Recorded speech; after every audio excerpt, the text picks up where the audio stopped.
con respecto a la pregunta, me pareció que de esta modalidad podíamos llegar a tocar como varios puntos y abrir la discusión en cuanto a dudas que tuvieran del abordaje. Así que hice la historia clásica, había hecho múltiples funciones, al final la saqué y dejé la historia clásica como para poder tocar los aspectos que precisen, ¿está? Yo les pido que la idea es que... ¿tá? Se No, van disculpe, si se puede grabar. Sí, Perdón no que le pasa nada. corte. No, todo bien. Un poco la idea es que no sea un monólogo, sino que ustedes de alguna manera vayan sacándose las dudas sobre lo que pondrían y qué es lo que harían en esta situación clínica, ¿tá? Así que vamos haciendo el encare lo más interactivo posible, ¿tá? Bien, solo para recordarles, 62 años, ha recibido una solicitud, acá. Profe, ¿podés poner vos para grabar? Sí, pongo. Recording in progress. Tiki. ¿Cómo es que se graba esto? Para grabar, sí, ya puse. Ah, no, pero ya está grabándose, ¿eh? Sí, está Porque, grabando, sí. perfecto. Entonces, un poco la idea es repasar esta historia, 62 años, periante, con antecedentes de una hipertensión, el tratamiento con amlodipina, cifras habituales de 150 a 100, diabetes en tratamiento con dieta y metformina 500, con glicemias habituales de 2, fumadora de 20 cigarrillos día, obesa, o sea que si tuvieran que decir dentro de sus antecedentes, es un paciente que con cargados que... Tiene todos los Factores factores cardiovasculares. Todos factores de riesgo cardiovascular. ¿Tá? Digo porque estas historias en viñeta pueden abordarse desde múltiples aristas. ¿Tá? ¿Te animas a cerrar ahí? Dale, gracias. Bien, comienza hace 3 semanas con disnea de esfuerzo, clase funcional 2, disnea de cuito, episodios de disnea paroxística nocturna, concomitantemente edema de miembros inferiores hasta rodilla, blandos gravitacionales. En la última semana, dolor torácico opresivo retrosternal al caminar una cuadra que cede con el reposo. No tiene palpitaciones ni síncope. Los tránsitos, nicturia con orina clara y es una estreñida habitual. Y del examen, está polimneica, 28 respiraciones por minuto, PA 180 a 100, saturando 93, con hemoglucotesa al momento de la emergencia de 275, piel y mucosa sin lesiones y cardiovascular, se palpa una punta en sexto espacio por fuera de la línea de referencia, ritmo regular de 110, tiene un soplo sistólico en punta 3 en 6, está engurgitada, tiene reflujo, tiene edema en miembros inferiores, a nivel pleuropulmonar crepitantes, el tercio inferior de ambos campos, el abdomen no se palpean visceramegalias y el resto del examen, bueno, es normal con los miembros inferiores descritos. ¿Está? ¿Alguna duda de la historia? Ustedes acuérdense que esto es algo estático, ¿no? Uno tratar de transmitir en una viñeta o en una historia de un paciente que no están viendo, quizá hay algunos elementos que puedan faltar o estar omitidos o ser normales, de cualquier manera, digo, para lo que es una historia clásica de insuficiencia cardíaca, anal o factor de riesgo vascular, parecería ser que es como de los pacientes que vemos todos los días. Bueno, entonces la primera pregunta es, ¿cuál es el diagnóstico clínico? Y justifique su respuesta. ¿Qué dirían, chiquilines? Que esta paciente tiene síntomas de falla cardíaca derecha, izquierda. De derecha podemos decir los edemas. De izquierda podemos decir la disnea de cúbito y la disnea paroxística nocturna. Y el reflujo hepatoyugular, Sí, los crepitantes pulmonares sí. y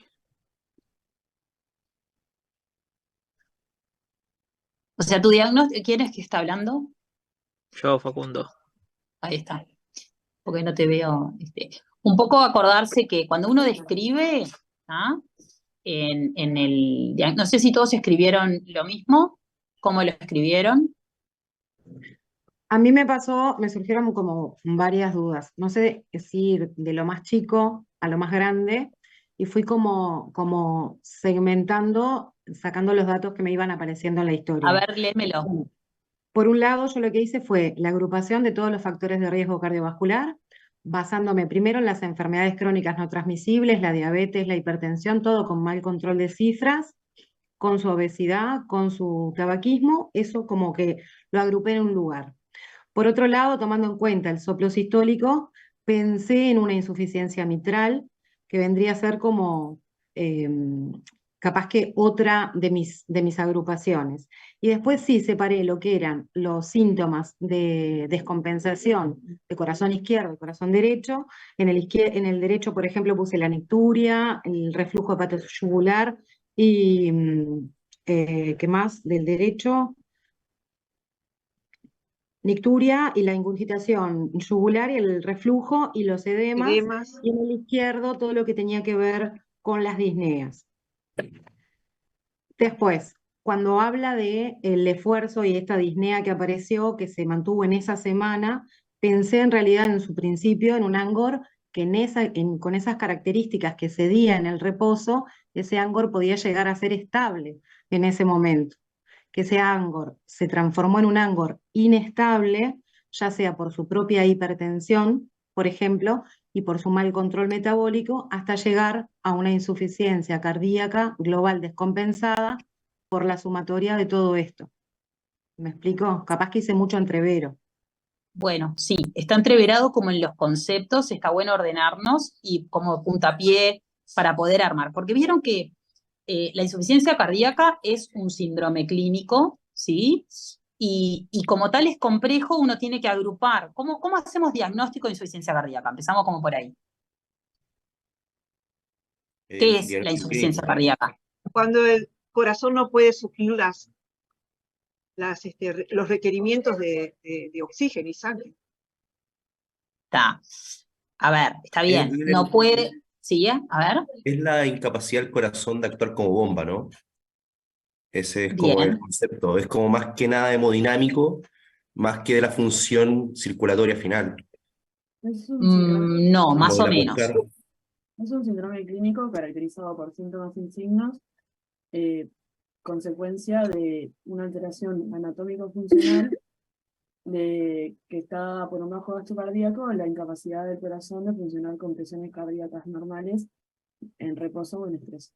Perfecto. Esa es la definición correcta.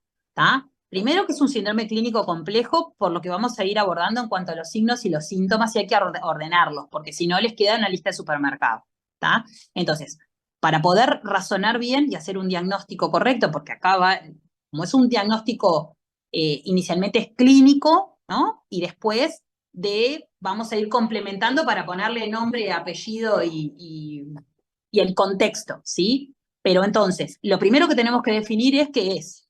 Es un síndrome clínico, ¿sí? Agrupado por síntomas y por signos, y que vamos a ir dividiendo, que está traduciendo una anomalía estructural o funcional del corazón, estoy de acuerdo con ustedes, y que hay una reducción del gasto, o para mantener el gasto lo hace a expensas del aumento de la presión intracardíaca o del estrés parietal. Digo esto porque esa es la forma de conceptualizar por qué es que se da todo lo que se va a ir dando y qué es lo que vamos a ir abordando. Entonces, digo, cuando uno lo quiere definir, porque uno tiene que decir, bueno, de alguna manera yo me tomo los signos y los síntomas que tiene este paciente para poder llegar al abordaje de este diagnóstico que decíamos como este síndrome complejo. ¿Ah? Entonces, ¿qué podemos hacer? Bueno, hay muchas formas de dividir y de la forma de llegar al diagnóstico. Si ustedes quieren dividir lo más importante es dividir en lo que es funcional y lo que es físico, ¿tá? De izquierda y de derecha, porque es la forma que tienen ustedes de armarse el síndrome de insuficiencia cardíaca global, como decía alguno. Entonces, hay un síndrome de insuficiencia cardíaca izquierda, un síndrome de insuficiencia cardíaca derecha, y que puede estar compensado o tener elementos de descompensación, que los vamos a ir construyendo, y es que en el abordaje decimos que, bueno, el concepto es síndrome de insuficiencia cardíaca global, que puede estar descompensado, que tenga elementos de descompensación. Entonces, divídanse eso, primero en lo funcional y después en lo físico, porque es la forma que les queda, si no les queda la disnea, los edemas, y uno es de izquierda, otro de derecha, y no tienen cómo armarse. Entonces, si tenemos que volver a construir esto, es de izquierda, ¿qué es lo funcional de izquierda? La disnea, ¿sí? Disnea de cúbito, disnea paroxística nocturna. Bien, en este paciente tiene disnea de esfuerzo, disnea de cúbito, disnea paroxística nocturna, ¿tá? Esos son elementos que, retrógrados o anterógrados, porque acuérdense que hay de izquierda, retrógrado y anterógrado, la falla de bomba, ¿sí? En lo anterógrado y en lo retrógrado, a izquierda y a derecha. Entonces, la disnea es traducción de falla de bomba que, Retrógrado. Retrógrado. exacto, ¿está? Perfecto. Hipertensión venocapilar pulmonar, disnea de esfuerzo, disnea de cúbito, disnea paroxística nocturna. Y si tuviéramos que hablar a nivel funcional, ¿sí? De izquierda anterógrado, ¿qué elemento que no tiene este paciente, pero que podría tener? Diga. Síncope, hipotensión. Elementos No. de hipoperfusión como palidez, Frialdad periférica. frialdad periférica. Funcional, fatiga, frialdad, o sea, elementos, el síncope no entra, o sea, por nadie que puede tener síncope, tendremos que estudiar la causa del síncope, no es un hecho, o sea, si bien es un síntoma cardiovascular, no es un hecho que acompaña la insuficiencia cardíaca per se, como diagnóstico, ¿sí? Perfecto. Entonces, de lo anterógrado y de lo retrógrado izquierdo, ¿sí? Tenemos lo funcional. Y a nivel físico, ¿qué es lo que vamos a tener? La congestión pulmonar, ¿no sería retrógrado también? Sí, sí, sí. Sí, Mm. sí, que está traducida en, a nivel funcional, la disnea. Ah, sí, la disnea. Ujú. Perfecto. Y a nivel físico, ¿Los crepitantes? Crepitantes. exacto. Y a nivel físico, la traducción es el hallazgo de crepitantes, que este paciente tiene crepitantes en tercio inferior de ambos campos pulmonares. ¿Tá? Entonces ahí, si tengo disnea de esfuerzo, disnea de cúbito, disnea paroxística nocturna, lo funcional, traducción de la rémora en la hipertensión venocapilar pulmonar, ¿sí? Y a nivel físico tengo el hallazgo de los crepitantes, en principio la construcción es de un síndrome de insuficiencia cardíaca izquierda, ¿sí? ¿Cuál es el hecho que sella la descompensación de la insuficiencia cardíaca izquierda desde el punto de vista clínico? El tercer ruido. Perfecto. El tercer ruido. El tercer ruido es lo que sella. Ahí por ahí ponen, me es difícil como mirar todo lo que escriben en el chat, capaz que si hay alguna duda lo hablan, sí, en orden, ¿no? Porque son muchos. La disnea paroxística nocturna per se no es un hecho de descompensación. En lo que sí, lo que es categórico de descompensación de la izquierda es el tercer ruido. ¿Sí? Bien. Que a nivel de el síndrome de insuficiencia cardíaca derecha, razonémoslo igual en lo funcional y en lo físico, ¿sí? ¿Y qué hallazgos definirían? En lo físico, los edemas. Bien, en lo físico y en... Perfecto. ¿En lo funcional tenemos algo? Porque en realidad es más funcional Sí, que la físico. ingurgitación yugular. Ah, vieron que los edemas es un síntoma y es un signo, porque uno lo refiere y además lo busca en el examen físico, está bien, ¿tá? Y a nivel del examen físico, lo otro es la ingurgitación y el reflujo patoyugular. ¿Qué es lo que sella la descompensación de la derecha? El reflujo. El reflujo. Exacto, el reflujo hepatoyugular. Acuérdense de poner nombre, apellido, todo. Reflujo, porque el reflujo puede ser digestivo. Reflujo hepatoyugular, perfecto. Es lo que sella la descompensación. O sea que yo, desde el punto de vista clínico, tengo una insuficiencia cardíaca izquierda, una insuficiencia cardíaca derecha, defino que es una insuficiencia cardíaca global, compromete corazón derecho con corazón izquierdo con elementos de descompensación. El tercer ruido y el reflujo hepatoyugular. ¿Sí? Los crepitantes que preguntan por ahí es una pregunta. Los crepitantes pueden estar en el tercio inferior. Es verdad que si uno tiene crepitantes en 2/3, uno puede decir está descompensado porque tiene edema agudo de pulmón o tiene mucho edema pulmonar. Pero lo que sella la descompensación es el tercer ruido y el reflujo hepatoyugular como tal. ¿Sí? Bien. Entonces, uno esto lo pone desde el punto de vista del contexto clínico. Ahora, estos síntomas y estos signos, ¿sí? ¿En qué están asentados? En un paciente que tiene determinada descripción del examen físico que te posiciona en ver si hay cardiopatía estructural o no, ¿sí? Entonces, ¿qué elementos encontraron ustedes del examen y cómo los irían describiendo para traducir ordenadamente qué es lo que pasa con este paciente? ¿Saben cómo describirlos? El que tiene la punta en el sexto espacio intercostal. que eso nos habla de distensión, de las Más que cavidades. de distensión, no, ¿de qué? Cardiomegalia. Hipertrofia De ventricular. hipertrofia. Hipertrofia. La punta descendida y desplazada, ¿de qué habla? Es una cardiomegalia clínica, ¿no?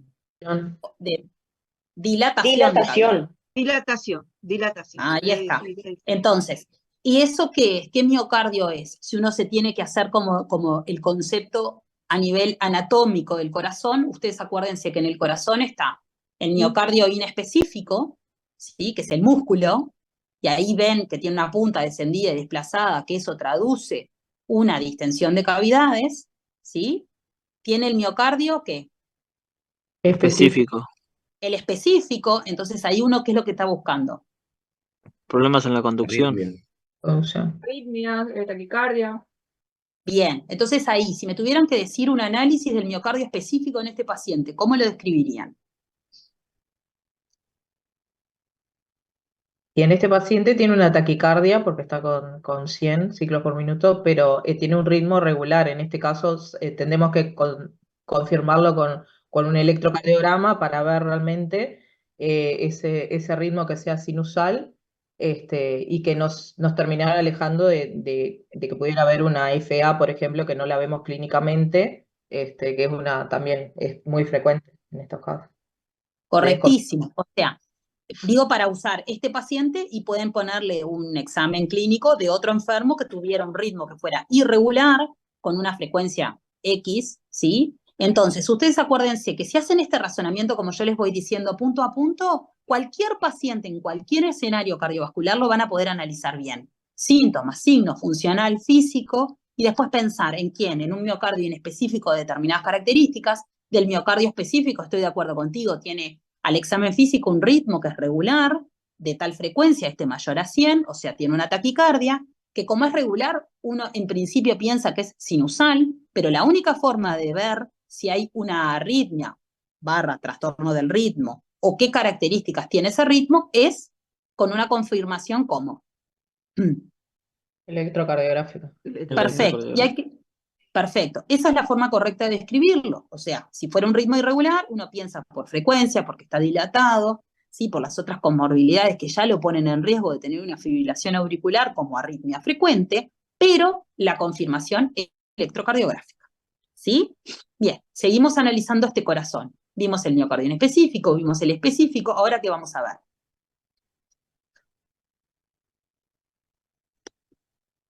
Las válvulas. Bien, ¿y las válvulas cómo se describe?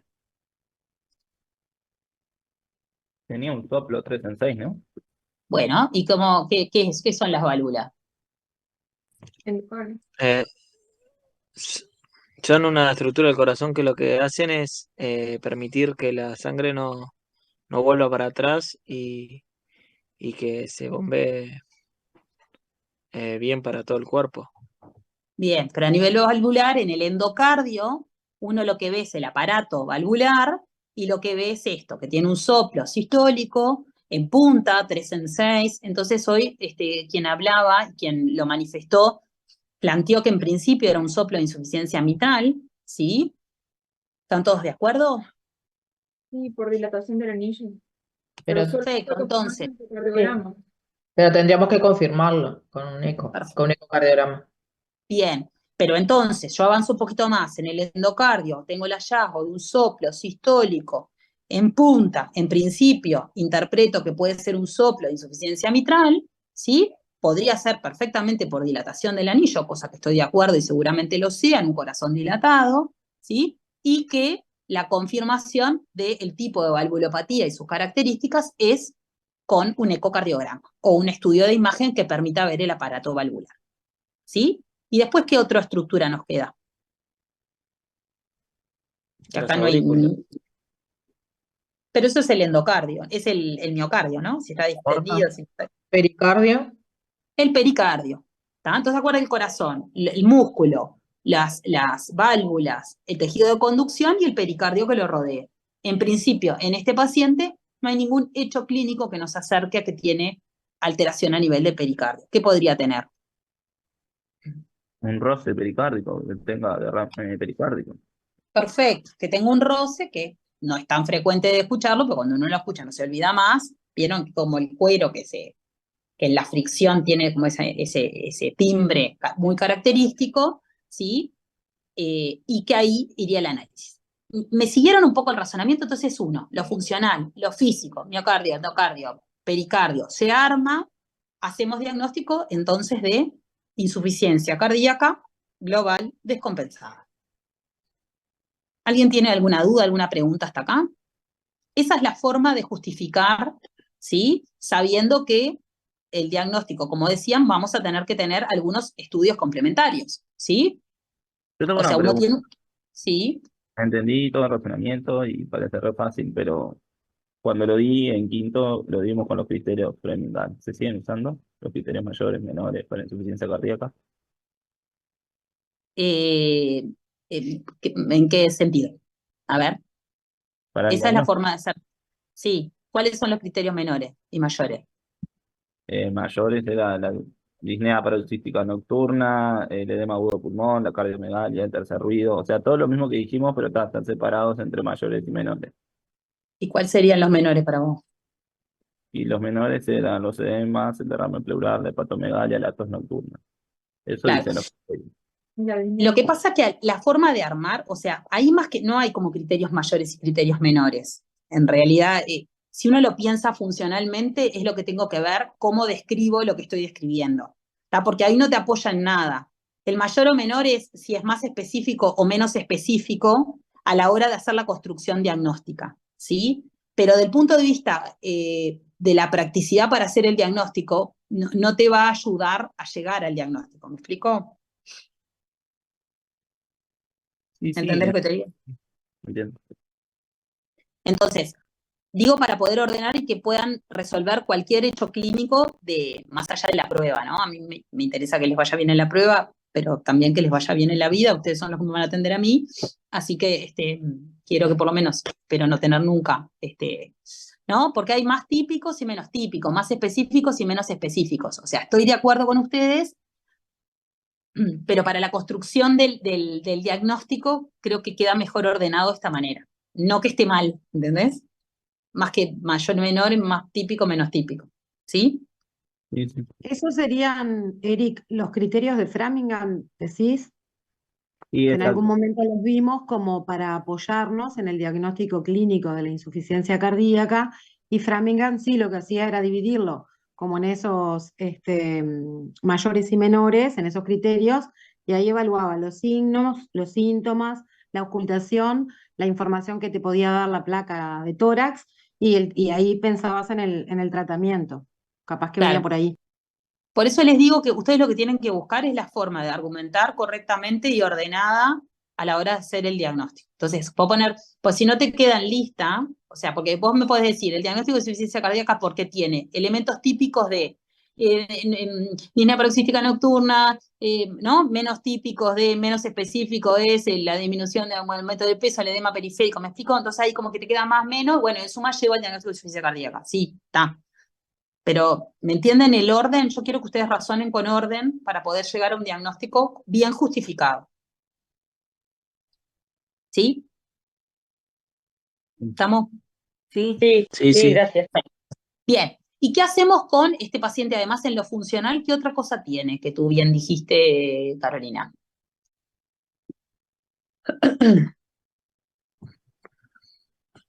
Carolina era, creo Refiero al que... Angor. Claro.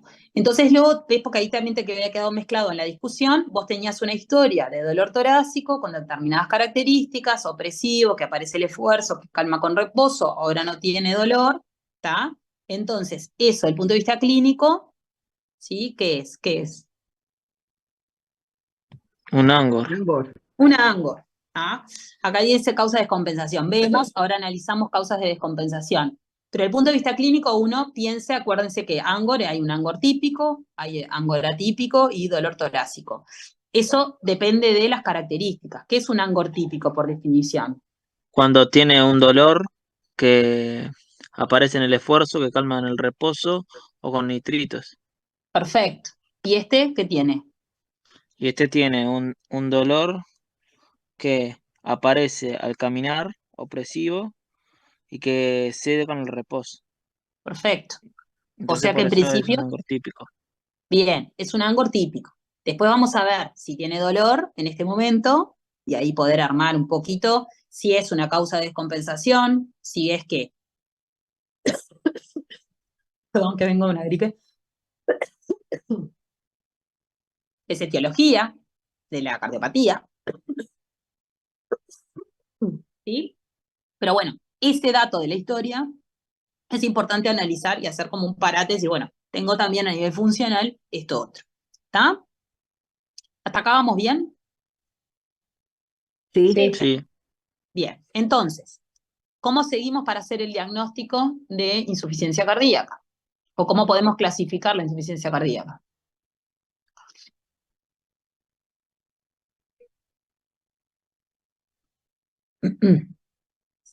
Está después que dijimos de la derecha izquierda global descompensada.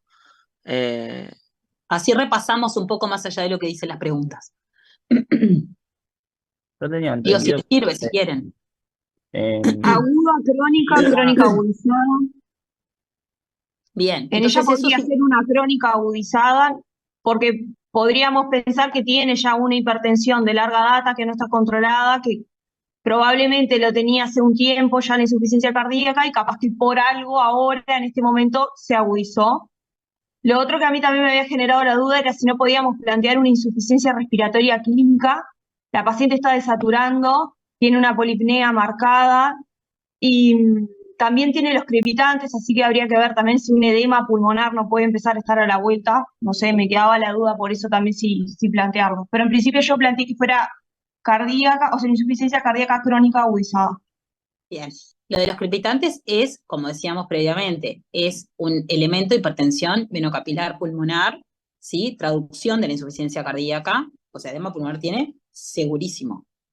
O sea, es el hecho clínico, como analizábamos, a nivel físico, que traduce la insuficiencia cardíaca izquierda, ¿sí? Pero edema pulmonar agudo sería, digamos, como una, o sea, sería más grave. Me refiero a que si tuviera un edema agudo de pulmón, nos cambiaría un poco, ¿no? Pero el edema agudo de pulmón, por definición, en lo físico, ¿qué encontrás?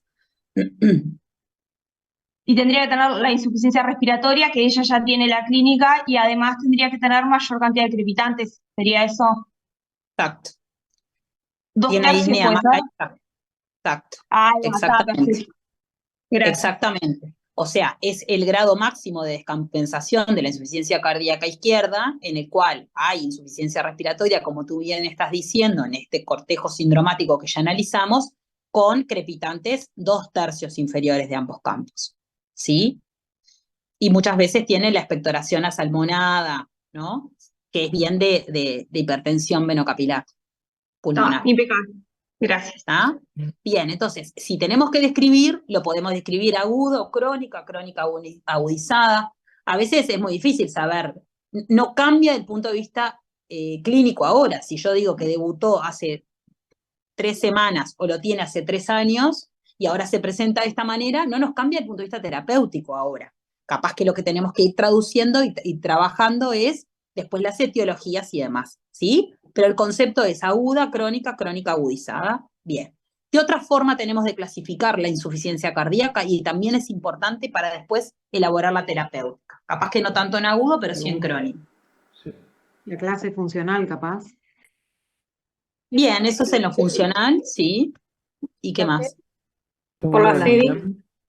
Y por la FEBI, ¿cómo lo clasifican en la FEBI?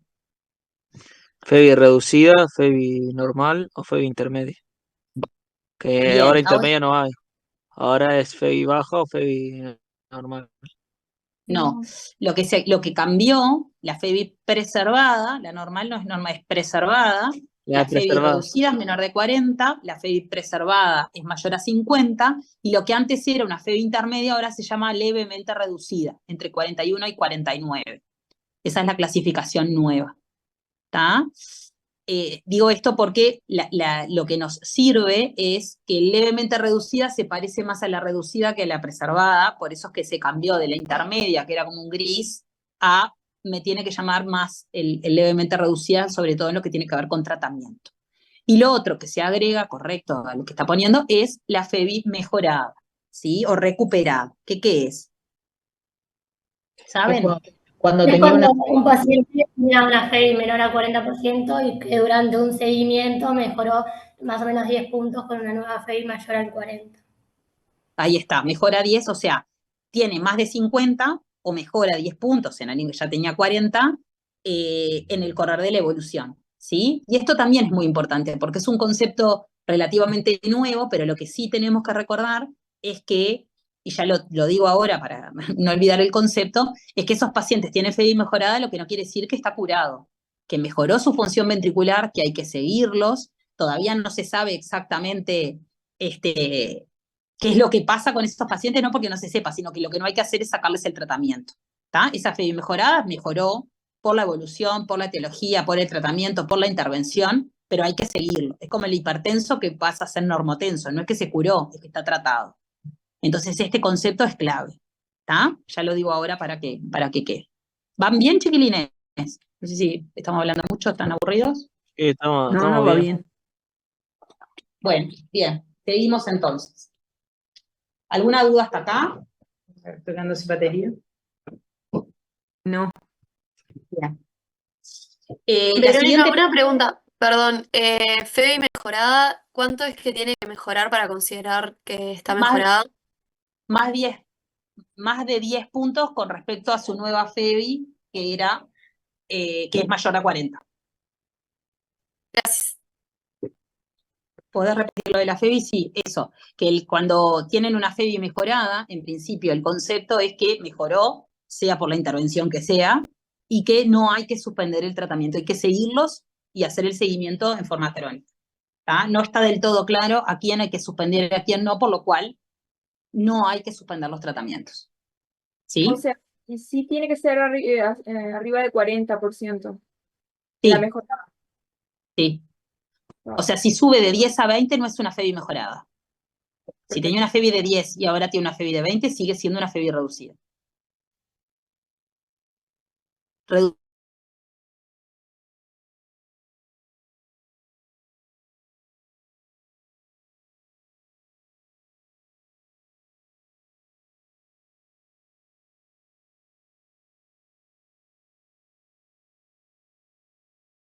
Sí, siempre y cuando con el concepto del 10.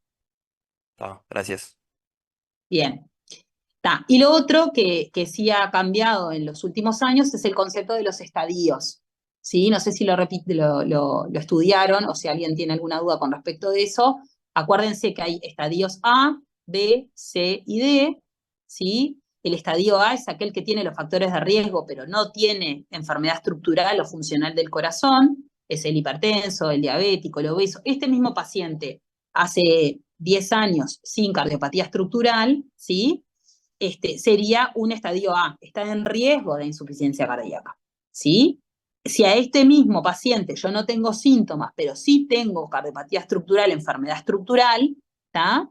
O tengo unos péptidos elevados, o tiene aumento de las presiones de llenado, eso es lo que llamamos un estadio B o una preinsuficiencia cardíaca. Porque acordar el concepto que la insuficiencia cardíaca, estadio C, es sintomática, tiene síntomas y tiene signos. Es el paciente que tiene lo estructural y además tiene síntomas.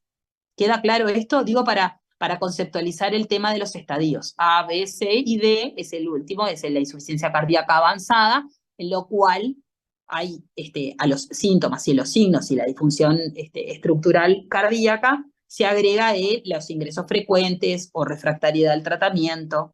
¿Sí? ¿Quedó claro esto? Sí, tengo una consulta. ¿La Sí. última AFA que hay es del 2022? Sí, sí. La guía, acuérdense que tienen que usar, hay 2022, es la última. Hay mucho cambio con respecto a la 2020, ese es el quiebre, ¿tá? En la cual entran los SGLT2, ¿sí? Y el cambio de las guías. Uno de estos cambios es este que les estoy diciendo. ¿Está? ¿Podrás repetir el estadio B? Lo puse en el Sí. grupo. Si ya lo pusieron. Sí, puse una captura. El B es el pre-insuficiencia cardíaca, ¿verdad? Sí, correcto. Es aquel que no tiene síntomas ni signos, ¿sí? Pero sí tiene enfermedad estructural o evidencia de disfunción de llenado, aumento de presiones de llenado. O es ese que uno le pide los péptidos y tiene péptidos altos, un hipertenso, péptidos altos, ¿no? Un hipertenso diabético. Este mismo enfermo, sin disnea, sin edemas, o sea, sin síntomas, todo lo que ya analizamos, no tiene insuficiencia cardíaca clínica, pero tiene todo el factor de riesgo y además tiene unas troponinas aumentadas o tiene un ecocardio con alteración estructural. Esa es una preinsuficiencia cardíaca, porque acuérdense que por definición la insuficiencia cardíaca tiene síntomas, o los tuvo, porque me pueden decir, bueno, si hoy está compensado no tiene síntomas. Bueno, pero tuvo síntomas y eso fue lo que me llevó a hacer el diagnóstico. ¿Queda claro? ¿Sí? ¿Sí? ¿Seguimos? Sí. Bien, porque hay como pila para hablar. ¿Cuál es la causa de descompensación en este paciente? Pueden ser el soplo, la patología valvular. A ver, ¿es una causa de descompensación un soplo? No. No, estoy diciendo cualquier cosa. ¿Es una causa de remodelación cardíaca? Sí. Bien, ya habíamos analizado. El soplo traduce, en principio, en insuficiencia mitral, que la vamos a confirmar ahora, y que es algo estructural. Un soplo no es una descompensación. Salvo que tú plantees que tiene una rotura valvular, que el soplo es nuevo de hoy, que todo esto se dio hoy de mañana, disnea brusca y un soplo severo de insuficiencia mitral y lo que tiene edema pulmonar, paciente gravísimo, con una rotura de una cuerda tendinosa o con una complicación valvular aguda, que no es el caso de este enfermo que tiene un soplito 3 en 6. ¿Sí? Ahí me queda la duda de esa frecuencia cardíaca que tiene. ¿Es resultado de este cuadro o será lo que está descompensando el cuadro? Bien, a ver qué piensan. Yo pienso que es como lo que descompensa, pero también puede ser parte de lo que genera también los mecanismos compensatorios del corazón, ¿no? Yo creo Bien. que Y está que con, puede ser con el ángulo. 180, 100 de PA, ¿no? Capaz que el pico hipertensivo es una causa de descompensación y capaz que ahí va de la mano de la frecuencia cardíaca. Bien, a ver, ¿otra opinión? Yo pienso que es el ángulo. La cardiopatía isquémica podía ser. Eso mismo. Viste que cardiopatía isquémica es como, ¿no? Todo. ¿Qué Yo es lo creo que que puede ser multicausal, ¿no? Por todo el mal control hipertensivo, el mal control metabólico. mal control metabólico da insuficiencia cardíaca descompensada? No. No, pero una complicación, digamos, una descompensación aguda de la diabetes sí podría causar una descompensación. Por ejemplo, una cetoacidosis diabética. Que no es el caso de este paciente que tiene 270 de glicemia. O sea, estoy de acuerdo que hay cosas que pueden descompensar otras, pero ustedes acuérdense que lo que estamos viendo ahora es insuficiencia cardíaca. Causas de compensación de insuficiencia cardíaca. ¿Qué cosas pueden descompensar una insuficiencia cardíaca crónica? Una arritmia, neuronal agudo también. O sea, perfecto. Un ascenso tensional, ¿no? Y una hipertensión arterial, no un 150-100 no descompensa una insuficiencia cardíaca, pero una crisis hipertensiva descompensa una insuficiencia cardíaca, ¿sí? O sea que un ascenso tensional genere una insuficiencia cardíaca descompensada es una crisis hipertensiva, ¿sí? Bien, arritmias, perfecto, estoy de acuerdo. Una fibrilación auricular, una taquicardia ventricular, una taquicardia supraventricular con una frecuencia elevada, sí, todo puede descompensar una insuficiencia cardíaca. Un ritmo regular de 110 y cuesta pensar. Podemos decir, bueno, en un paciente que está con una taquicardia mantenida, ¿sí? Pero es más consecuencia que causa, salvo que tenga 180 de frecuencia cardíaca, ¿sí? O un 160, un FA con una baja tasa de bloqueo. Un 110 creo que es más consecuencia, ¿tá? Y lo que tengo que hacer es controlar el edema pulmonar y ahí me va a mejorar la frecuencia cardíaca. ¿Tá? ¿Qué otra cosa puede dar descompensación de insuficiencia cardíaca? El abandono de la Anemia. medicación. Bien, una anemia, una hemoglobina de 10,8 puede descompensar una insuficiencia cardíaca. No. No, más moderada. No, moderadas Moderada, y severas. Ahí está, que hay compromiso de la oxigenación, ¿tá? Y en una falla de bomba podría generar una descompensación, no una anemia leve. Si yo les pongo que esta hemoglobina es de 10,8, me dicen anemia y bueno, parecería ser que no podría ser la causa, tenemos que buscar otra causa, ¿está? ¿Qué otra cosa puede descompensar Las una insuficiencia cardíaca? Infecciones. Un Neumonía. proceso infeccioso, ¿está? Raro, y esto lo digo porque es frecuente, una infección urinaria no descompensa una insuficiencia cardíaca, ¿no? O sea, tiene que ser una infección con compromiso sistémico, ¿sí? Una pielonefritis, obviamente, con disfunciones puede ser, una neumonía, ¿sí? Perfecto, neumonía. O Una sea, endocarditis. un panadizo, no. Digo esto en el concepto de infección, ¿qué tengo que ir a buscar? ¿Está? Perfecto. ¿Qué otra cosa puede descompensar? Tóxicos. Por ejemplo, Algún fármaco. O algún. y de tóxicos que tú dijiste, ¿qué tóxico podría ser? El alcohol, muy bien. Alcohol. Una droga. depresión, un consumo agudo de alcohol, ¿tá? Cocaína, ¿sí? Descompensación en los fármacos. ¿Cuál fármaco podría llegar a descompensar? Hay que ver qué. Diferente es. En realidad, fármacos no. Abandono del tratamiento, eso sí. No, abandono el Bien. tratamiento. Abandono el tratamiento o fármacos que estén, sobre todo en la base etiológica, ¿no? Un quimioterápico. Pero acuérdense que no es lo mismo la cardiopatía estructural o el diagnóstico etiológico de la insuficiencia cardíaca que la causa de descompensación de la misma. Son dos análisis diferentes, ¿sí? Un poco por lo de que decían cardiopatía isquémica. La cardiopatía de base puede ser una cardiopatía isquémica, ¿tá? Pero lo que descompensa una insuficiencia cardíaca en ese escenario, ¿qué sería? Un síndrome coronario Síndrome agudo. coronario. Un síndrome coronario agudo, exacto, ¿sí? O sea, alguien que tenga en este momento, esté enfermo con ángor de reposo o con dolor torácico que se dio hace 10 minutos y tiene un electrocardiograma con un supradesnivel del ST. Hay que ver qué es lo que voy a buscar, ¿sí? ¿Qué otra cosa puede descompensar una insuficiencia cardíaca? Un tromboembolismo pulmonar. Perfecto. El otro es la gran vedette, es el tromboembolismo pulmonar. A veces esas disneas están intrincadas, cardiovascular y respiratoria, y descompensa una insuficiencia cardíaca previa, ¿tá?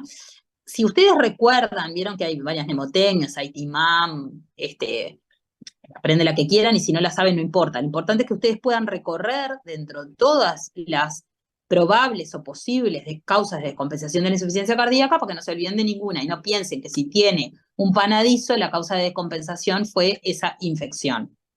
¿Sí? ¿Alguna duda hasta acá? Sí. No, bien. Bien.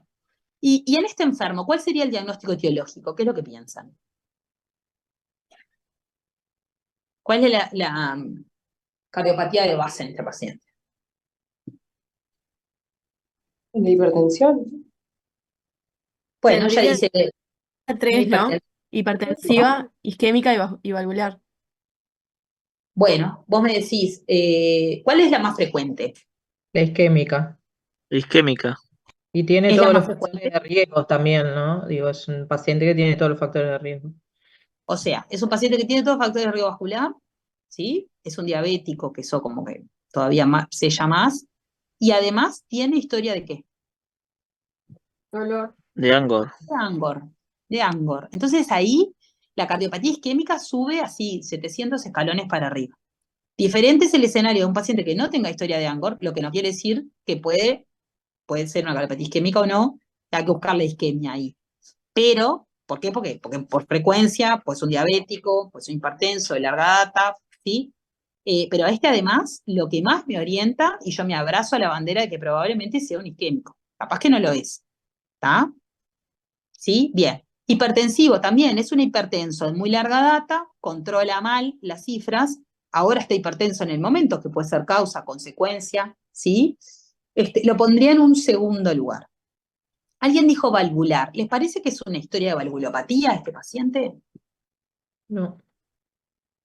Y no. Creo que la valvulopatía acá, en principio, no es una historia de un valvular, es una historia clara de insuficiencia cardíaca con una dilatación del anillo. Entonces, que tenga una valvulopatía no quiere decir que la etiología de la insuficiencia cardíaca sea valvular. son dos cosas diferentes, ¿sí? Probablemente secundaria a la cardiopatía dilatada que tiene. Ahí está. Piensen eso porque les sirve es como que el diabético tenga una lesión en el pie. El diabético que tiene una lesión en el pie no es igual a pie diabético, es un pie que tiene, ¿no? Es un diabético que tiene pies y le pasa algo en los pies. La entidad pie diabético es otra cosa. Si tiene un cuchillo atravesado en el medio del pie porque la acaban de apuñalar, tiene una lesión en el pie, pero no es un pie diabético. Es algo, esto es lo mismo, o sea, que tenga una alteración valvular, no es que la etiología de la insuficiencia cardíaca sea valvular. ¿Sí? Por eso es que hablamos de que es probablemente una insuficiencia mitral secundaria. Y el ecocardiograma nos va a poder dar algunos elementos que nos ayuden a apoyar ese diagnóstico, ¿sí? Porque ahí no vamos a profundizar en eso, porque probablemente excede el encare del internado, pero hay determinados hechos a nivel ecocardiográfico que nos pueden ayudar a discernir si es secundario o no, ¿está? Bien, ¿y cuáles son las otras cosas que podría hacer en este paciente de etiología, más alejadas? No habla nada de que sea alcohólico, ¿no? Bien, o sea, el consumo de tóxicos en principio no habla, ¿no? Hay que interrogarlo, si no lo pusimos, capaz que no. Bien, ¿qué otra cosa habíamos dicho? ¿Cuáles son las otras etiologías? Creo que no Perdón. tenemos espirometría. ¿Cómo? Alguien dijo No. EPOC, no tenemos espirometría. Lo que sí es bronquítica crónica. Bien, o sea, sobre todo puede tener una historia de apnea obstructiva del sueño, o ser un EPOC, que más que nada son comorbilidades. Acuérdense que el abordaje ahora del cambio de paradigma en la insuficiencia cardíaca es el paciente con insuficiencia cardíaca y sus comorbilidades. Entonces, son las comorbilidades que llevan a la insuficiencia cardíaca, es como la obesidad. Vieron que ahora antes era la insuficiencia cardíaca y es obeso, y ahora no será la obesidad y el centro, hay que cambiar el enfoque del paciente. O sea, es como un abordaje holístico de todo, es el paciente y sus comorbilidades. ¿Tá? Digo esto porque a veces hay muchas cosas que se van a superponer. ¿Sí? ¿Qué otra cosa? Alcohólica está bien, habíamos dicho tóxico, fármacos, un paciente que ¿no? Es frecuente encontrar cáncer de mama, que recibieron antracíclicos, ¿sí? Hay que hacer un buen interrogatorio si tiene antecedentes de neoplasia y se recibieron planes de quimioterapia, el consumo de tóxicos, ¿tá? Drogas, de abuso, Enfermedades metabólicas. todas las enfermedades metabólicas, correcto. ¿Qué más hay que ver? Si es hipertiroideo, por ejemplo, le puede complicar. Bien, historia de distiroidismo, el hipertiroidismo, o sea, siempre hay que buscarlo, hay que pensarlo, ¿sí? ¿Qué más? Y después está el grupo de las miocardiopatías, o sea, lo que está afectado es el músculo, ¿está? Y hay un capítulo de las misceláneas y la idiopática, en el cual yo hago el recorrido, están las congénitas, o sea, en lo más frecuente, recuerden, siempre es lo isquémico, lo hipertensivo, y después ir viendo si es el grupo de las miocardiopatías, ¿está? Historia congénita, chagásica, puerperal, ¿está? Tóxica, infecciosa. Hemos visto en el COVID y pericovid muchas insuficiencias cardíacas en el cual quedó implicado. A veces era no es lo mismo tener una insuficiencia cardíaca postviral, ¿tá? Que a la insuficiencia cardíaca la de gripe. No es lo mismo que la causa de la insuficiencia cardíaca sea lo infeccioso a que conviva con. ¿Soy clara? Bien. Bien. Entonces, en este paciente, si se tuvieran que jugar por uno, ¿qué dirían? Isquémica. Bien, yo estoy de acuerdo. Como el diagnóstico etiológico en principio, creo que el isquémico acá tiene una historia como bastante pesada, como bastante categórica de historia funcional, ¿sí? ¿Estamos? Sí. Bueno, ¿y qué harían con este paciente? Viene la emergencia, esta misma enferma. ¿Qué hacemos? Un electrocardiograma. Bien.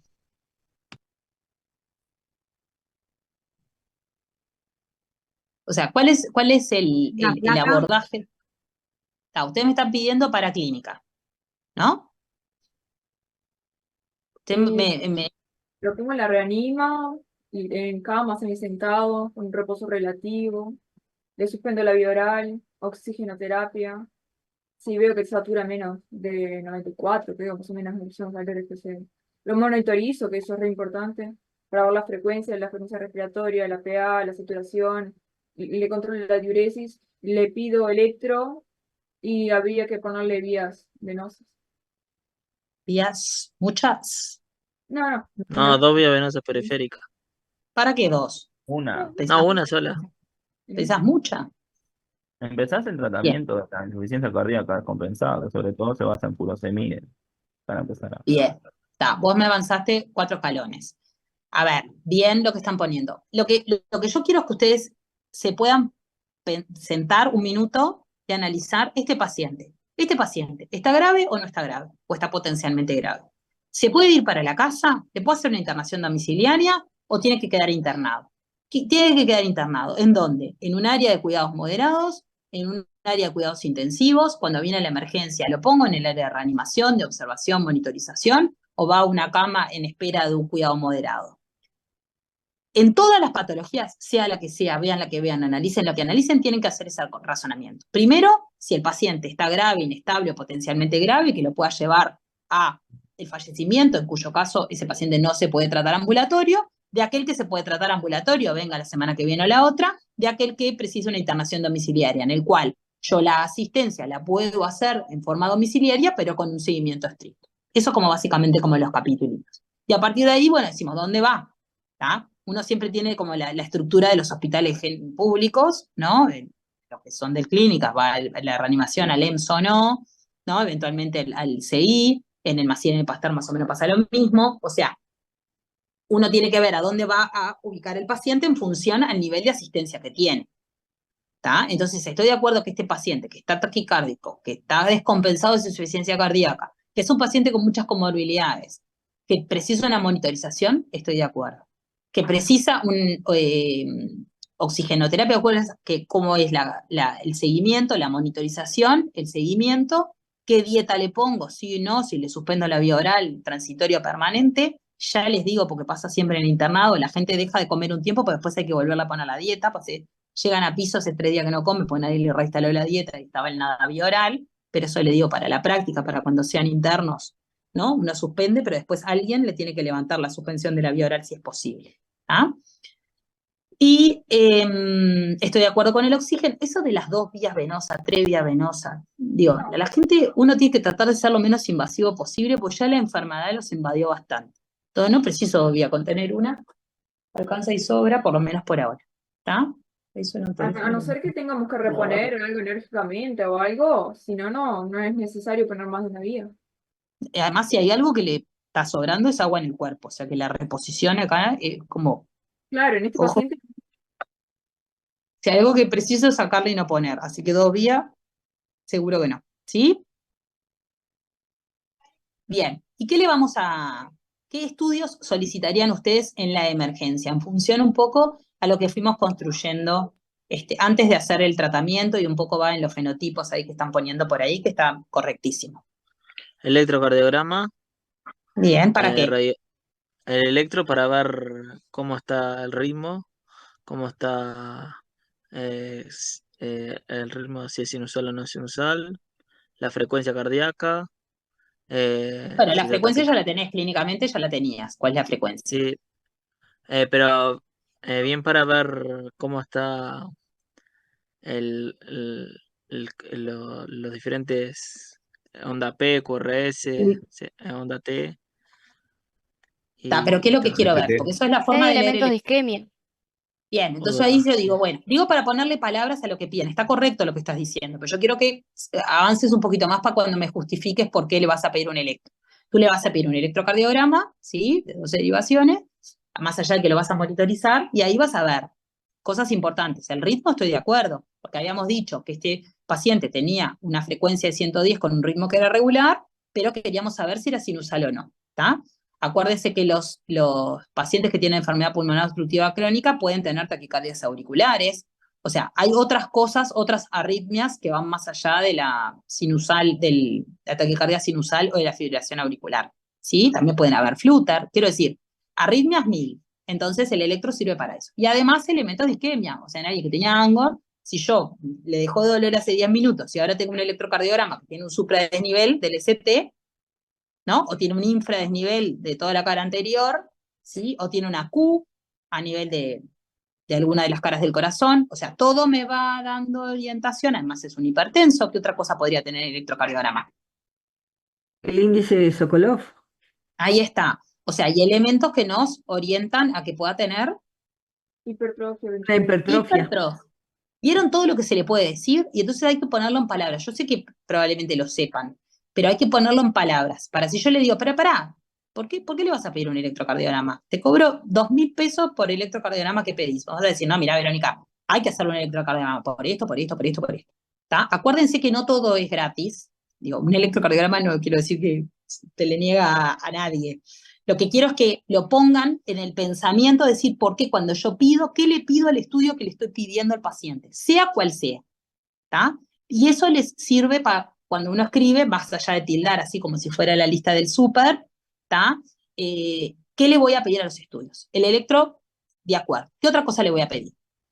Como dijo la compañera, la placa de tórax para ver eh, la placa de tórax para ver el índice. ¿Índice de qué? ¿El índice de No, masa corporal? no, el índice del ensanchamiento Para la ABC, ¿cómo era? Cardiotorácico. Para ver si Ahí tiene está. cardiomegalia. Bien, o sea, yo voy a ver a nivel de la radiografía de tórax para ver el índice cardiotorácico, para ver qué más. ¿Cuánto tiene de líquido, no? Bueno, pero cantidad de líquido en la placa no dice. ¿Qué es lo que puedo ver? Venocapilar, remodelación del pulmón, Podemos Bien. descartar un CDP, es una fumadora también. también. Perfecto, o sea, hay un montón de cosas para ver en la placa, para ver redistribución de flujo, para ver si hay hipertensión pulmonar, ¿sí? Para ver si hay alguna alteración a nivel del parénquima en un paciente que es fumador. Nunca podemos olvidar de que a la placa de tórax, a la radiografía de tórax, le voy a mirar si tiene o no una masa pulmonar, correcto. O sea, ponerle ahí a las palabras, ¿tá? La radiografía de tórax, ¿es patognomónica de insuficiencia cardíaca? No. No. No. ¿Ah? O sea, hay que ver qué elementos. Si yo no tengo radiografía de tórax, ese día el paciente está en la reanimación y no tengo radiografía de tórax, ¿pasa algo? No. Voy a salir a decirle, no, vamos a trasladarlo en forma urgente, porque como no tengo radiografía de tórax, tengo que saber sí o sí cómo está. No. Entonces, uno tiene que ver qué estudio le pido, cuándo, estoy de acuerdo, la radiografía de tórax, con portátil, ¿sí? Se puede pedir, si no la tengo tampoco es que nos vaya a cambiar la vida, ¿sí? Pero nos permite ver algunas alteraciones que también son importantes, ¿sí? Bien, ¿qué otra cosa le van a pedir al paciente? Para clínica básica como hemograma. Antes. Natriuréticos. Antes. Divídanse, estudios de imagen y estudios de laboratorio. El porque así no se- ecocardio. Ecocardiograma. Ahí está, un ecocardiograma. El ecocardiograma, si bien conceptualmente yo quiero que salgan de acá, sabiendo que el ecocardiograma conceptualmente es clave a la hora de abordar a un paciente con insuficiencia cardíaca, como ya vimos en la definición, ¿sí? A veces en estos pacientes no tenemos el ecocardiograma de emergencia, porque no sería una emergencia. Clínicamente uno hace intervenciones hasta tener el ecocardiograma, sobre todo para ver, más allá del análisis, cómo están las cavidades, cómo están las válvulas, cómo está la FEBI, ¿sí?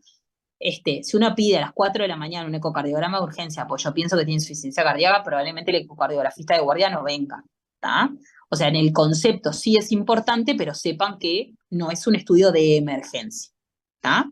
Pero para hacer la construcción diagnóstica es correcto decir que preciso el ecocardiograma. ¿Queda claro esto? Sí. Bien. ¿Qué pasa con los péptidos? Dijeron péptido natriurético. Perfecto, estoy 1000% de acuerdo. Pero, ¿qué va a pasar? Bueno, primero Ahí no está, están aparte. disponibles en todos lados, ¿no? Eso. Que no están disponibles, digo, en todos los centros. Y en La realidad nos may- van a... Como para diferenciar o darnos cuenta si la disnea tiene más que ver con lo cardiovascular o es de origen respiratorio. Bien, y yo te pregunto, este paciente, ¿a vos qué te parece? ¿Cuál es tu sospecha clínica? ¿Es alta o no es alta de insuficiencia cardíaca? No, en este Muy paciente alta. particularmente todo apunta hacia lo cardiovascular. En realidad no me aportaría nada nuevo. Tiene un alto valor predictivo negativo y en realidad es como que si tengo que elegir entre buscar estos biomarcadores o conseguir que hagan el eco, prefiero que vayan a buscar al ecografista, por ejemplo. Bien, o sea, los péptidos son una herramienta sumamente útil, ¿sí? Porque, sobre todo en el valor predictivo negativo en el paciente que tiene disnea, una disnea, ¿no? Si no es cardiovascular respiratoria, por supuesto que ni hablar, y en un paciente que tiene una anamnesis y un examen físico característico, un electrocardiograma y una radiografía de tórax característico y un laboratorio determinado, ¿sí? Espero que me va a quedar sin batería. A ver cuánto tengo de batería. O sea, los péptidos son útiles, ¿tá? Y sobre todo es un marcador de qué. ¿Para qué son útiles? Para seguimiento y pronóstico. Ahí está, también para seguimiento y para pronóstico, perfecto. Digo esto porque es verdad que no está en todos los centros. Este paciente me llamaría la atención que tuviera péptidos bajos, ¿sí? O sea, si bien no son, son con alto índice de sospecha, ¿tá? Sobre todo tiene un valor predictivo negativo bajo, pero tiene una sensibilidad alta. ¿Tá? Pero estoy de acuerdo que los péptidos es correcto, pero sobre todo además para seguimiento. ¿Tá? Y el ecocardiograma compatible. ¿Tá? Y después del laboratorio, ¿qué le van a pedir? O sea, le pedimos la radiografía, el electrocardiograma, el ecocardiograma, eso de imagen. Y después del laboratorio, ¿qué le van a pedir? ¿Qué es lo que sí o sí hay que pedir? Un hemograma. Hemograma, ¿Por qué? para descartar anemia o causas infecciosas de la Y si defunción. tiene 12.000 blancos, glóbulos blancos, ¿tú planteas que tiene una infección? No necesariamente. ¿Por qué? Ahí está. ¿Qué? No, decime, perdón, que como que se cortó. ¿Se me fueron? No, digo esto para que, está bien, ver los glóbulos blancos, a veces hay leucocitosis elevada, que no es un signo específico 100% de infección, ¿sí? Si tiene anemia, bien, ¿qué otra cosa tengo que mirar? Las plaquetas. La serie plaquetaria, perfecto, muy bien. ¿Qué otra cosa es importante solicitar? El ionograma.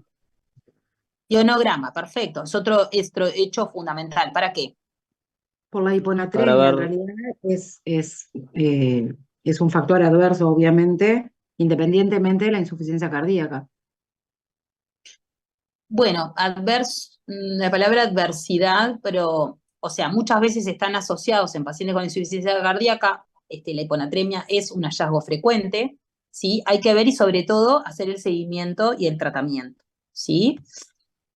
Pero los iones sobre todo es con fines terapéuticos, ¿sí? Y ver el valor del potasio igual, ¿tá? Pues no es lo mismo que esto en el contexto de una hiperpotasemia que una hipopotasemia, sobre todo por el tratamiento que yo le voy a instaurar. O sea, para diagnóstico de laboratorio, salvo las consideraciones que hicimos con respecto a los péptidos, en principio les diría que no. Lo que hacemos es, sobre todo, para seguimiento y para pautar el tratamiento que le vamos a hacer a este enfermo. ¿Está? Entonces, hemograma, ionograma, ¿qué otra cosa? Una consulta, ¿troponina no te serviría hacer?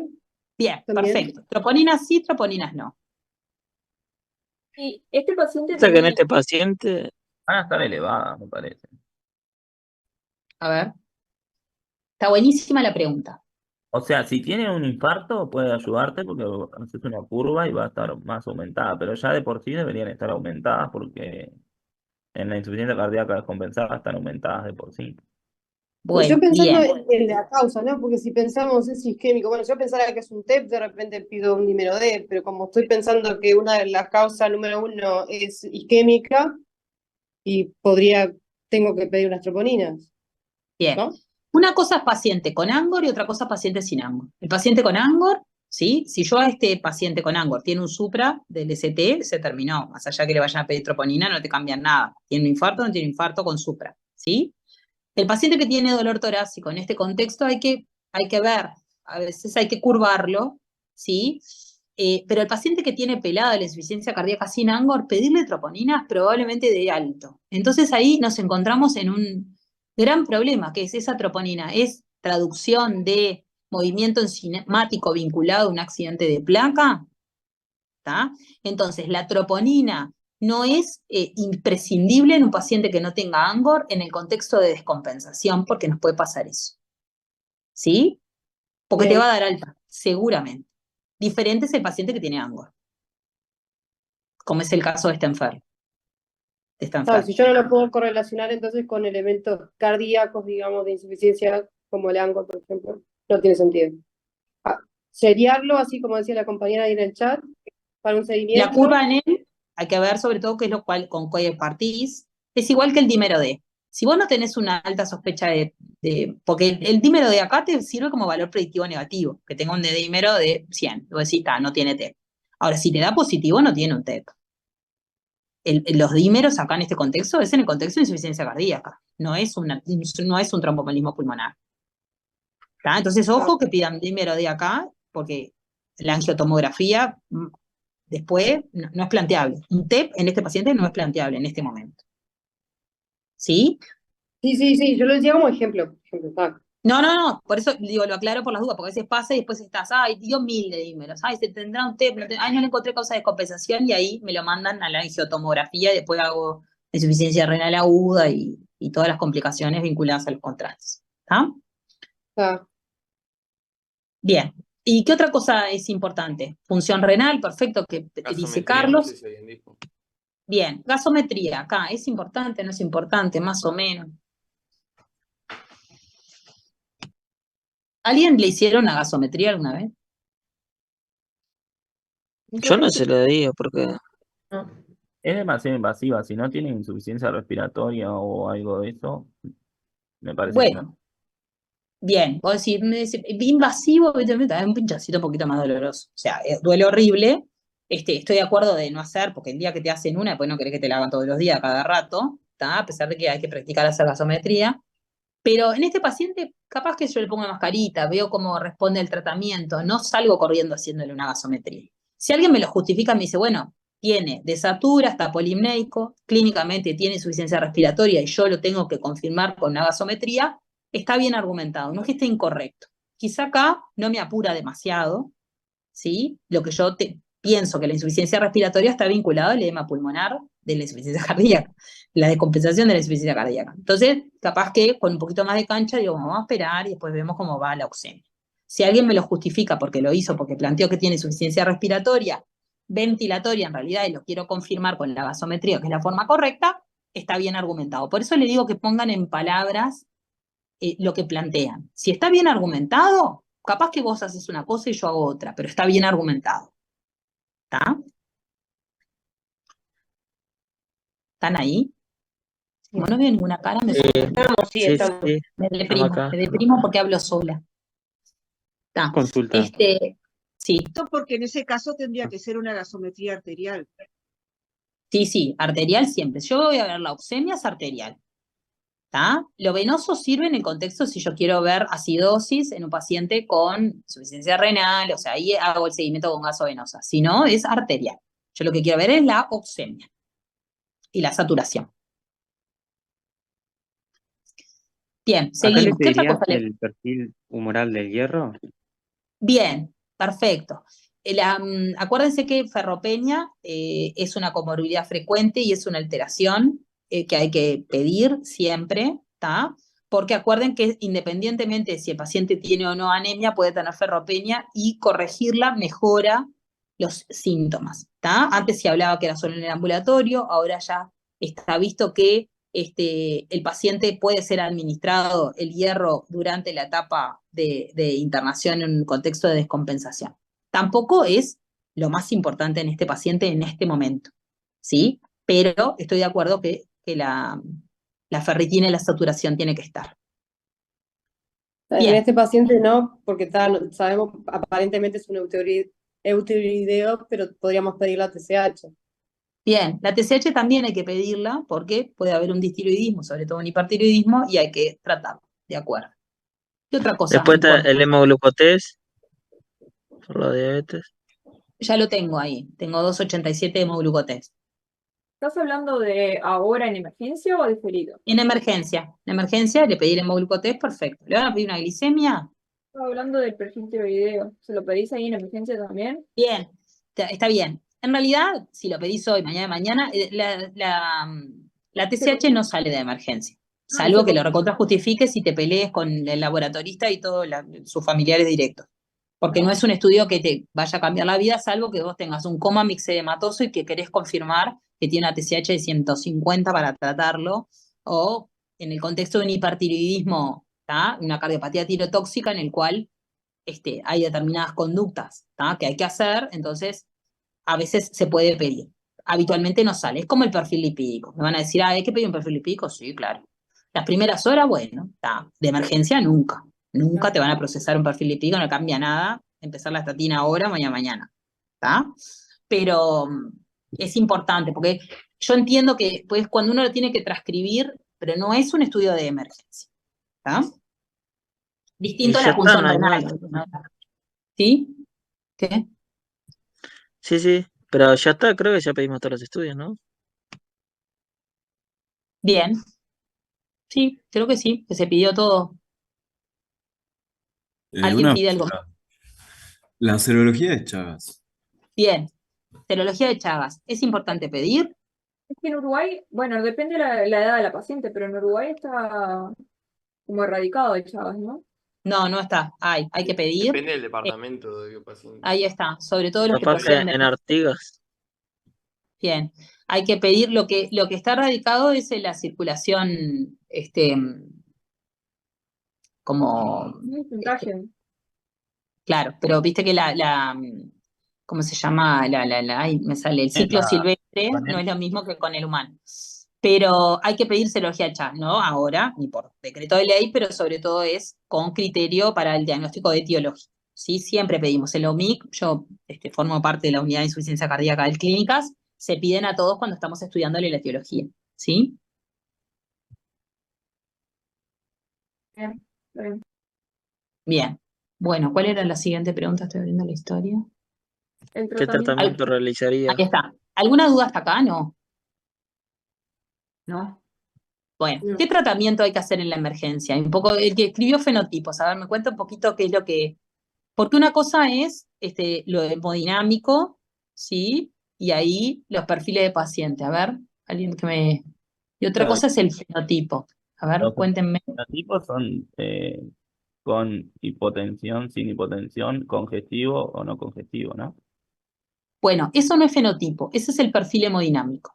¿Tá? El perfil hemodinámico es congestión o perfusión, en más o en menos, y yo tengo el congestivo caliente, ¿sí? Cuando estás con mucha congestión y no tenés alteraciones en la perfusión, ¿sí? Es lo que llamamos un congestivo caliente. ¿Sí? Ese es los pacientes con perfil hemodinámico.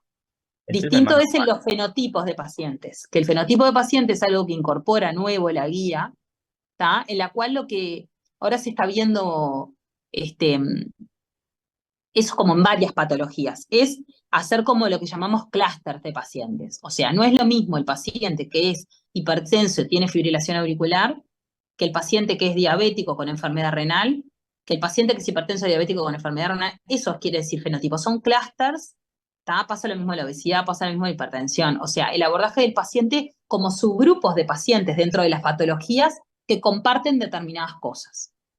¿Tá? Eso es como el fenotipo, y la categorización, esos perfiles de pacientes, hace que uno se plantee las diferentes terapéuticas. No es lo mismo una insuficiencia cardíaca con FA y con enfermedad renal que la insuficiencia cardíaca con hipertensión y diabetes y BFA, digo, para la pauta de terapéutica. ¿Queda claro esto? Sí, entonces irían todas las comorbilidades que tiene el paciente. Eso como el Para el segundo punto. fenotipo. Ahora, el perfil hemodinámico, estoy de acuerdo, en la emergencia es el perfil hemodinámico. ¿Y cómo está este paciente?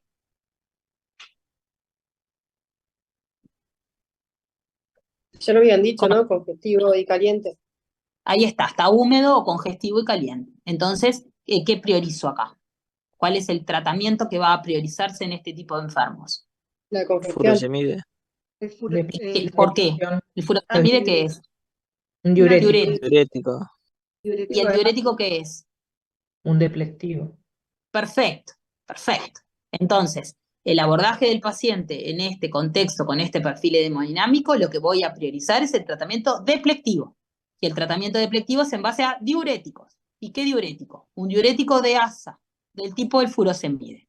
Eso es lo correcto. ¿Sí? Entonces, ¿qué tengo que ver? El siguiente punto es...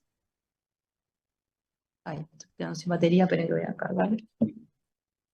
¿No? El tratamiento deplectivo... Perdón, estoy acá. Lo siguiente que tengo que ver, esto es bien de manejo, pero se los voy diciendo, es si el paciente ya tomaba diuréticos o no.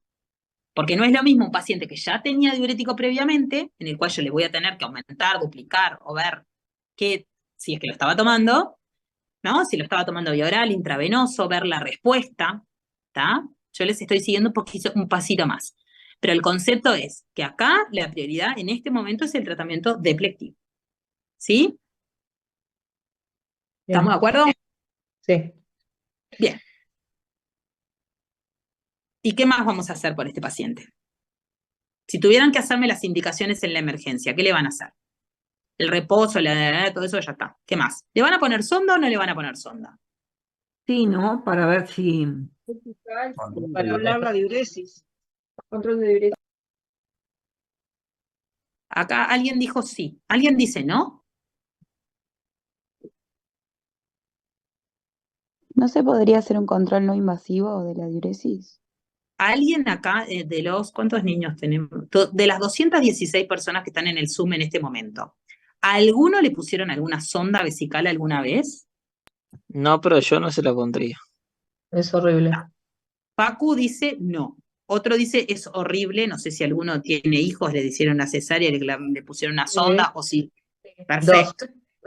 Dos. Yo tengo 3 sondas en mi haber y creo que me molestó más la sonda vesical que la cesárea. Sí, Así que, chiquilines, la justificación de que una sonda vesical es para cuantificar diuresis, ¿está? Si el paciente pide y se puede cuantificar en forma no invasiva, mucho mejor. Más vale menos caños que más caños. Más es un diabético.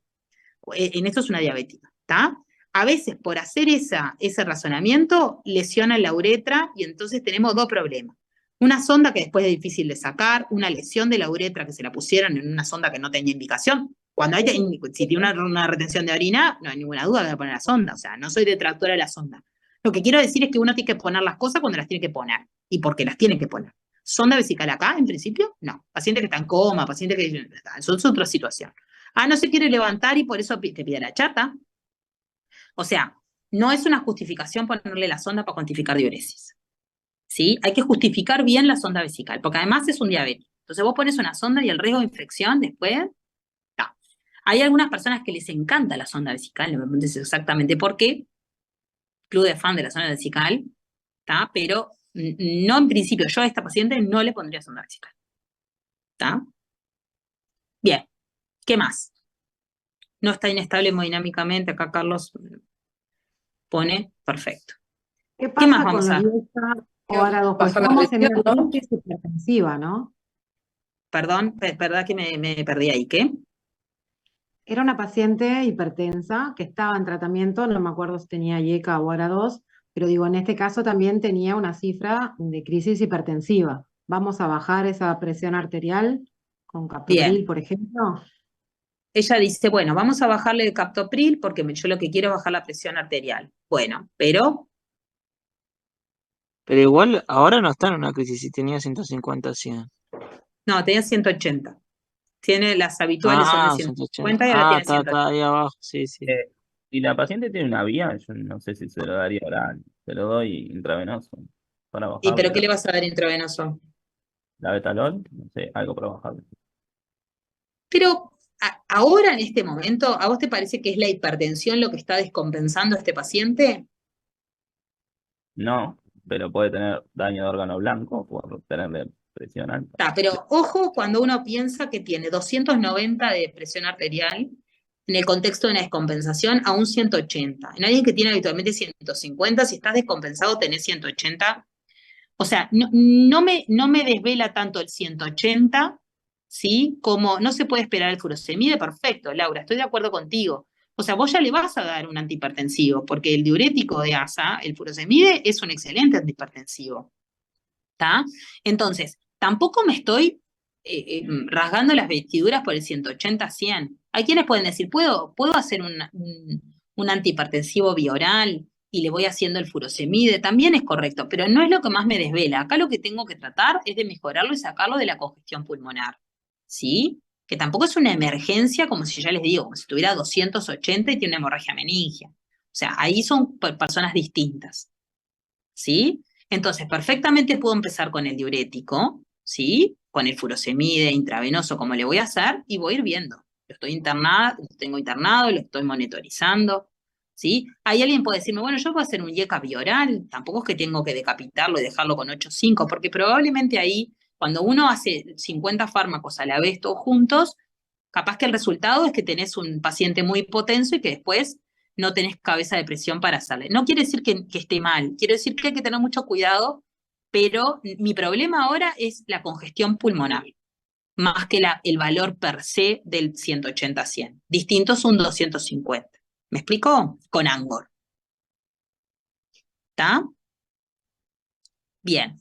¿Qué otra cosa? O sea, estoy de acuerdo con ustedes que el tratamiento deplectivo es el adecuado, ¿tá? Y es el que voy a ir siguiendo, y después tengo que ir priorizando una vez estabilizado el paciente.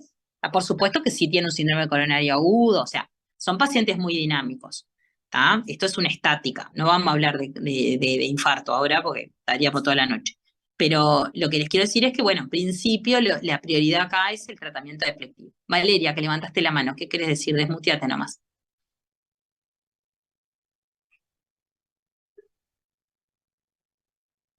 Había una mano levantada. ¿Alguien quiere? Estás muteada, Valeria. Perdón, era yo, pero no puse el micrófono. Ahora sí. Que el tratamiento No te agudo veo. de la insuficiencia. ¿Cómo? No, que no te veo dónde estás hablando, pero te veo. No, porque no me funciona la cámara, perdón. No te preocupes, no te preocupes. No te encontraba la manito, decime. Estoy con el celular. No, te decía que el tratamiento agudo de la insuficiencia cardíaca yo tenía como dos pilares, ¿no? Que depende de la presión sistólica y del edema pulmonar. Y que vos el edema pulmonar lo vas a tratar con furosemide, como dijimos, diurético de ASA, porque ahora deplectivo y demás, y que después para el tratamiento de la hipertensión, o sea, de la presión sistémica, para que también bajen las presiones en el sistema pulmonar, era con nitroglicerina. ¿Está bien? No, bien, ojo, hay que tener cuidado. No es lo mismo el paciente con cifras muy elevadas. Acá nitroglicerina en principio no. Hacerle el furosemide y controlarle la presión. Yo te juro que dentro de un rato este paciente tiene 160-100, ¿tá? O sea, eso es en el contexto de un paciente que tenga un síndrome coronario agudo, que vos lo querés vasodilatar, está más hipertenso, ¿tá? Pero este está virgen de tratamiento, no toma nada, toma una amlodipina cada 50 años. O sea, hay que ser como muy moderado a la hora de uno pautar la medicación, ¿tá? No es que lo vas a dejar con 180-200. En este en particular yo no le haría nitroglicerina. Hacerle el furosemide y controlarle la presión. Eventualmente, si ya tomaba IECA, le ajustás un poquito, hay que ver la función renal y demás. Y el ionograma. ¿Tá? Pero no me apuraría con la nitroglicerina. No es prioridad para esta paciente en particular. Distinto, ya te digo, que tenga infarto, que tenga dolor y que vas a tener que hacerle nitratos para vasodilatar. Claro. ¿Sí? Ahí va. De acuerdo. Bien. Respecto a esto de que solo toman amlodipina para la hipertensión y eso. Entonces, en realidad, capaz que la insuficiencia cardíaca la tiene hace tiempo, pero nunca tuvo una descompensación, se ve porque, o sea, nunca se fue con medicación para eso. ¿Puede Bueno, ser bien. que sea su debut? Bueno, bien. Y sí, es la primera, es el diagnóstico, es la toma de contacto de este paciente, es en el diagnóstico. Es el debut porque es la primera vez que tiene síntomas o que los refiere hace 3 meses. A veces hay que preguntar, porque estos pacientes generalmente tienen historia de larga data que minimizan y que no. capaz que hay que ver obeso, si camina, si no camina, si tiene dinero porque no camina, bueno, todo el matiz por eso la historia clínica, chiquilines, es fundamental. Así, por eso como me interesa ser clínico. Nosotros somos médicos clínicos.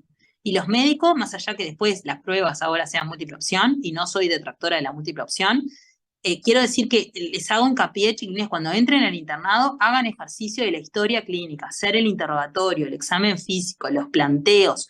O sea, es importantísima la historia. Por lo que tú estás diciendo, este es el debut, no es el debut. Esto progresó porque no tomaba medicación un poquito, pero la abandonó. Estaba bien la amlodipina, y bueno, si solo tomaba amlodipina, pero tiene 150, 100, estaba maltratado.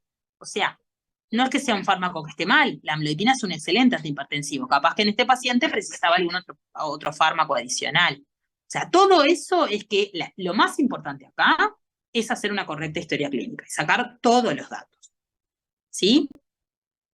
Pero estoy de acuerdo contigo, la hipertensión no es que esté mal. La amlodipina es un excelente antihipertensivo. Capaz que en este le quedaba pobre, quedaba poquito. ¿Sí? Bueno, y en diferido, una vez estabilizado el paciente en el correr de estos días, ¿cuál es el tratamiento que ha mejorado la sobrevida de los pacientes con insuficiencia cardíaca?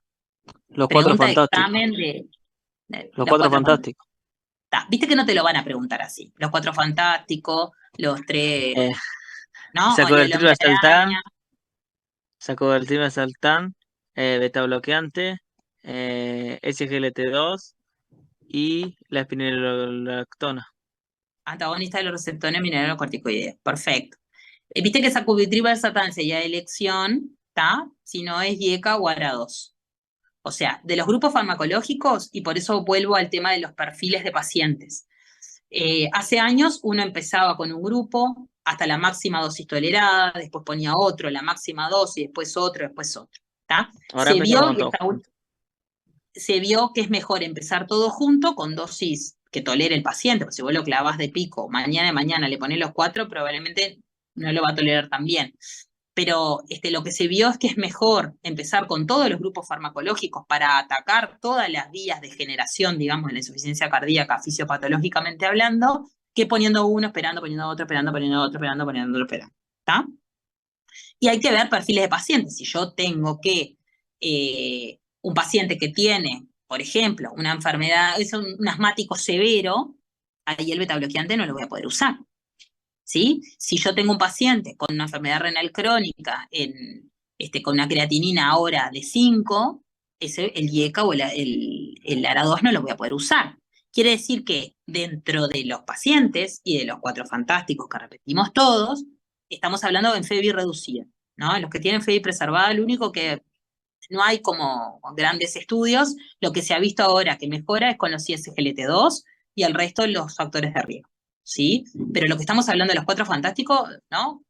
Por eso hay que ponerle nombre a los 4 fantásticos, porque si solo te pongo los 4 fantásticos, el hombre araña, el hombre lobo, el Hulk, no es una prueba de dibujito. Pero importa ponerle nombre y catalogar los perfiles de pacientes. ¿Sí? Hay alguien que tenía la mano levantada que se llamaba Lucía, que la perdí. Sí, profe, venía relacionado con eso que decías recién. En la FEBI reducida entiendo que van todos los fármacos, pero me queda la duda en FEBI conservada y la otra. Perfecto. En la FEBI reducida van los 4 grupos farmacológicos. En la preservada todavía el cambio de las últimas guías es que incorpora los SGLT2, ¿sí? Pero no está aprobado como en la reducida los 4 grupos farmacológicos. Lo que más se habla es del SGLT2. Por eso el ecocardiograma es fundamental para ver en este paciente, ¿sí? Que puede tener insuficiencia cardíaca sin FEBI reducida, digamos, pero hay que ver sobre todo para pautarle el tratamiento. Lo que estamos hablando es en el contexto de paciente con FEBI reducida. Florencia Abelenda. Hola. Hola. Yo quería preguntarte, ¿y diuréticos en los que tienen FEBI preservada? Sí, tratamiento diurético va siempre, porque hay congestión venocapilar pulmonar. O sea, el diurético seguro. Estábamos hablando del paciente a largo plazo. Paciente una vez estabilizado, a largo plazo, en la FEBI reducida los 4 grupos farmacológicos siempre y cuando los pueda utilizar, y con eso vuelvo a hacer hincapié en el perfil de paciente. Si se puede, si no tiene contraindicación, los 4. En la FEBI preservada es lo que les decía, que no hay trabajos de los 4 grupos farmacológicos, los que están más, un poquito más aproximados a la evidencia son los ISGLT2. O sea que ese paciente hipertenso con disfunción diastólica, sería correcto tratarle la hipertensión con el fármaco que quieras, el diurético, por supuesto, si tiene edema pulmonar, y agregarle los ISGLT2. Pero en el tratamiento crónico con los diuréticos, ¿también sería espironolactona para la FEBI preservada? No, para en agudo, decís tú, No, en crónico.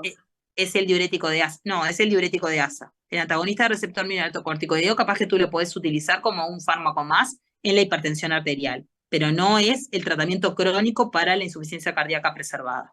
Pará, me re perdí entonces, perdón. El antagonista de receptor... ¿Sí? Si este paciente tuviera una FEBI preservada, vos lo tenés que sacar de la congestión, el diurético va siempre, y el tratamiento a pautar crónico, este mismo paciente, si vos tenés una FEBI de 57% con disfunción diastólica, esta paciente que estamos analizando, en ese no va el enalapril, el betabloqueante, el ISGLT2 y el aspironolactona. Eso sirve para los FEBI reducida. Sí. Para la FEBI preservada lo que hay que tratar son las comorbilidades, tratarle la hipertensión, tratarle la diabetes, tratarle la FA, tratarle la obesidad, ¿tá? Y de ahí el que está un poquito más puesto sobre la mesa es el SGLT2. No es que ese paciente sale con IECA, betabloqueante, SGLT2, ¿sí? Sí, pero lo que no me queda claro es qué diurético uso en agudo y qué diurético uso en crónico. Furosemide. En agudo, furosemide. En agudo, furosemide. ¿Y en crónico? Furosemide. Furosemide también. Porque el antagonista receptor mineralocorticoideo no lo utilizamos como para tratamiento deplectivo, por el mecanismo de acción. Si vos te acordás el túbulo, ¿tá? Si vos te acordás cómo se absorbe o se reabsorben los fármacos, vos lo que tenés que intervenir es sobre la reabsorción de sodio, ¿tá? Entonces, la espironolactona lo que se usa es como antagonista receptor mineralocorticoideo. Sí. Acá alguien pone que... Ahí está. En la FEBI preservada, lo que está poniendo ahí, diuréticos para la retención de fluido, en PADAPA y tratar las comorbilidades. Es tal cual lo que estoy diciendo. Perfecto, la compañera, o no sé quién puso el coso. Es así tal cual como lo estás diciendo. Y una otra... Acuérdense que la insuficiencia cardíaca con FEBI preservada es las comorbilidades. Ese es como por eso les digo, si vos lo querés tratar con enalapril porque es un hipertenso, perfecto, pero no es que estoy tratando porque el mecanismo de la insuficiencia cardíaca es otro. ¿Queda claro? Esto es re importante. Sí. Otra pregunta que yo tenía, si viene un paciente que tiene una insuficiencia cardíaca con FEBI reducida, que ya está tratado y se descompensa, ¿vos le suspendés los betabloqueantes, el IECA? Bien. Antes se decía que sí, se le sacaba a todos los pacientes que daban vuelta a cero. Ahora se vio que, en principio, no necesariamente hay que suspender todo, salvo que tenga una contraindicación. Yo tenía un enalapril y ahora viene con 5,8 de potasio, el enalapril lo tengo que sacar, ¿tá? El betabloqueante, en principio, si se puede, se reduce a la mitad, pero no se suspende. Se deja con una dosis, salvo que esté con un broncoespasmo feroz, que ahí sí, por supuesto, que lo vas a tener que suspender. O sea, no hay que sacar todos los tratamientos, ¿está? Bien. Gracias. No, de nada. Romina, que también tiene la mano levantada. Hola, sí. Me quedó la duda entonces si utilizábamos los SGLT2 para la FEBI reducida, porque en la guía como que tenía que sí, que era indicación de clase 1, pero cuando dijiste los 4, no sabía si los incluía esos o no. Ay, perdóname, no me me quedó perdí con claro. ¿Me podés repetir la pregunta que se me quedó sin zoom? Sí, ¿Qué? si van los SGLT2 para la FEBI reducida o solo Sí, los usamos sí, para la sí. preservada. No. Perdón. Si es GLT2, vinieron para patear el tablero, y ese GLT2 para todo el mundo. Yo te digo que si me dice que me saca las arrugas, arranco con el GLT2 mañana, porque tiene más propiedades de la aspirina. Digo, esto es una broma, no vayan a repetir. Bien. Lo que quiero decir es que el CGLT2, pero son categóricos los estudios. Mejoran la mortalidad, mejoran el impacto en la caída del filtrado renal, o sea, realmente tienen un impacto muy positivo, o sea, para los FEBI reducida seguro. Y además se adicionó en la preservada. Es como el único que logró de alguna manera tener como una evidencia positiva a favor en la preservada, no los otros. Lo que no quiere decir es que el IECA no lo puedas utilizar en la preservada. Si es un hipertenso, le puedo hacer IECA perfectamente. ¿Se entiende? Pero no es que yo lo estoy haciendo para disminuir la mortalidad del paciente con insuficiencia cardíaca con FEBI preservada. ¿Se entiende que son dos cosas diferentes? Sí, sí, se entiende bien. Y me tenía otra duda también. En el caso de edema agudo de pulmón, ¿también le podemos usar morfina o no se usa más? Perfecto. Sí, sí, sí. La morfina lo que saca es la sensación de sed de aire. Vos cuando tenés un edema agudo de pulmón, te haces el tratamiento diurético, probablemente vaya a vasodilatador también, ahí la nitroglicerina tiene su... Y en esa sensación de desasosiego, el opioide mayor es correcto. O vasodilata. Lucía. Para cerrar entonces, la FEBI ligeramente reducida, entonces se trata igual que la FEBI preservada, o sea, se agrega el SGLT2 y las comorbilidades y diuréticos en caso de que tenga muchos síntomas congestivos. Correcto. Perfecto, muchas gracias. Florencia. Yo me entreveré un poco con el tema de en la FEBI reducida con los antagonistas de mineralocorticoides y los diuréticos de ASA. O sea, se usa solo espironolactona siempre que sea reducida. Diuréticos de ASA no, o también. Ahí me perdí. Sí. El diurético de ASA también. El diurético de ASA es el caballito de batalla en la insuficiencia cardíaca. ¿Está? O sea, porque el mecanismo de acción del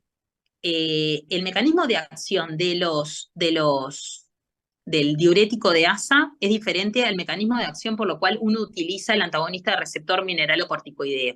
Ese es el concepto.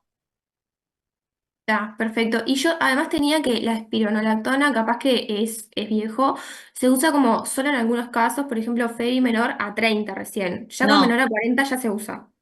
Sí, eso es otro cambio de la guía. Está perfecto. Eso no lo Porque había además leído. antes era en aquellos que, ¿cómo se llama?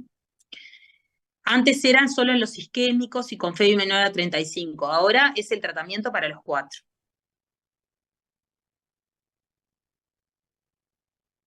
¿Sí? Sí, perfecto, gracias. Perdón, el SGLT2 inhibe el cotransporte de Sodio y glucosa. sodio y de glucosa también, que para este caso está muy bueno, pero ¿es para todos los casos igual? Todos. El diabético y el no diabético, para todos. Porque el mecanismo además tiene un mecanismo también diurético, porque tiene impacto en la reabsorción de sodio y agua a nivel bien proximal, que es donde se da la reabsorción de sodio en más de un 60%, 65%. Acuérdense que el furosemide actúa en el asa de Henle, donde se reabsorbe 25% de sodio. El SGLT2 impacta antes, por eso hasta se habla de que tendría un mecanismo adicional en la natriuresis, ¿está? Entonces ustedes me dicen, ay, ¿por qué no se da eso solo en agudo? No, bueno, porque el furosemide intravenoso por la absorción, acuérdense que no es lo mismo en un paciente que está congestivo, si yo le hago medicación vía oral, la absorción de la medicación vía oral es menor, porque así como hay congestión pulmonar, edema de miembros inferiores, hay congestión visceral, ¿está? Por eso en estos pacientes se hace tratamiento intravenoso y el único diurético intravenoso es el furosemide, ¿sí? ¿Sí? Sí, perfecto. Bien. Sí. Bueno, Quizá no sé si hay no alguna duda de... deberíamos depresionarlo muy rápidamente, Sí, hay que deplexionarlo. Sí. pero rápido, ¿sí? Sí. No pasa, al contrario, está bueno, lo que hay que hacer es limpiar, sacar todo el congestión. ¿Está? Una cosita. Sí. Perdón, Lucía. No, dale.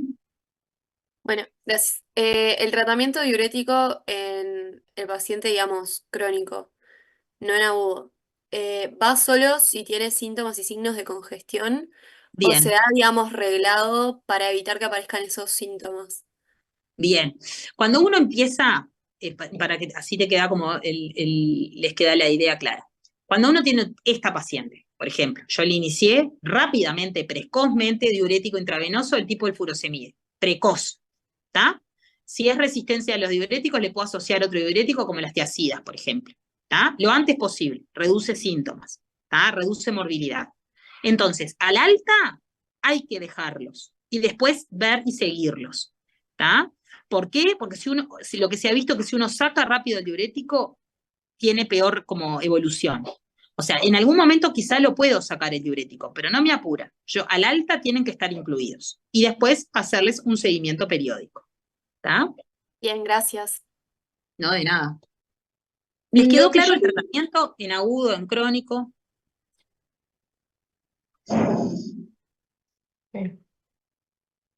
Yo tenía la duda en agudo con el tema de la oxigenoterapia. Se hace oxígeno cuando saturan menos de 90, según entiendo, porque ya estamos en una insuficiencia respiratoria. En esta paciente que ya estaba polipneica, que además teníamos los crepitantes, y saturaba 93, ¿se puede considerar igualmente ya hacerle oxígeno? O sea, ¿a partir de cuándo podríamos hacerle oxígeno a este paciente? Sí, sí, sí. Yo le pondría una mascarita de oxígeno. Igual lo que le va a cambiar es que vos le des Es el rápidamente el diurético. diurético. Claro, claro, ahí va, perfecto.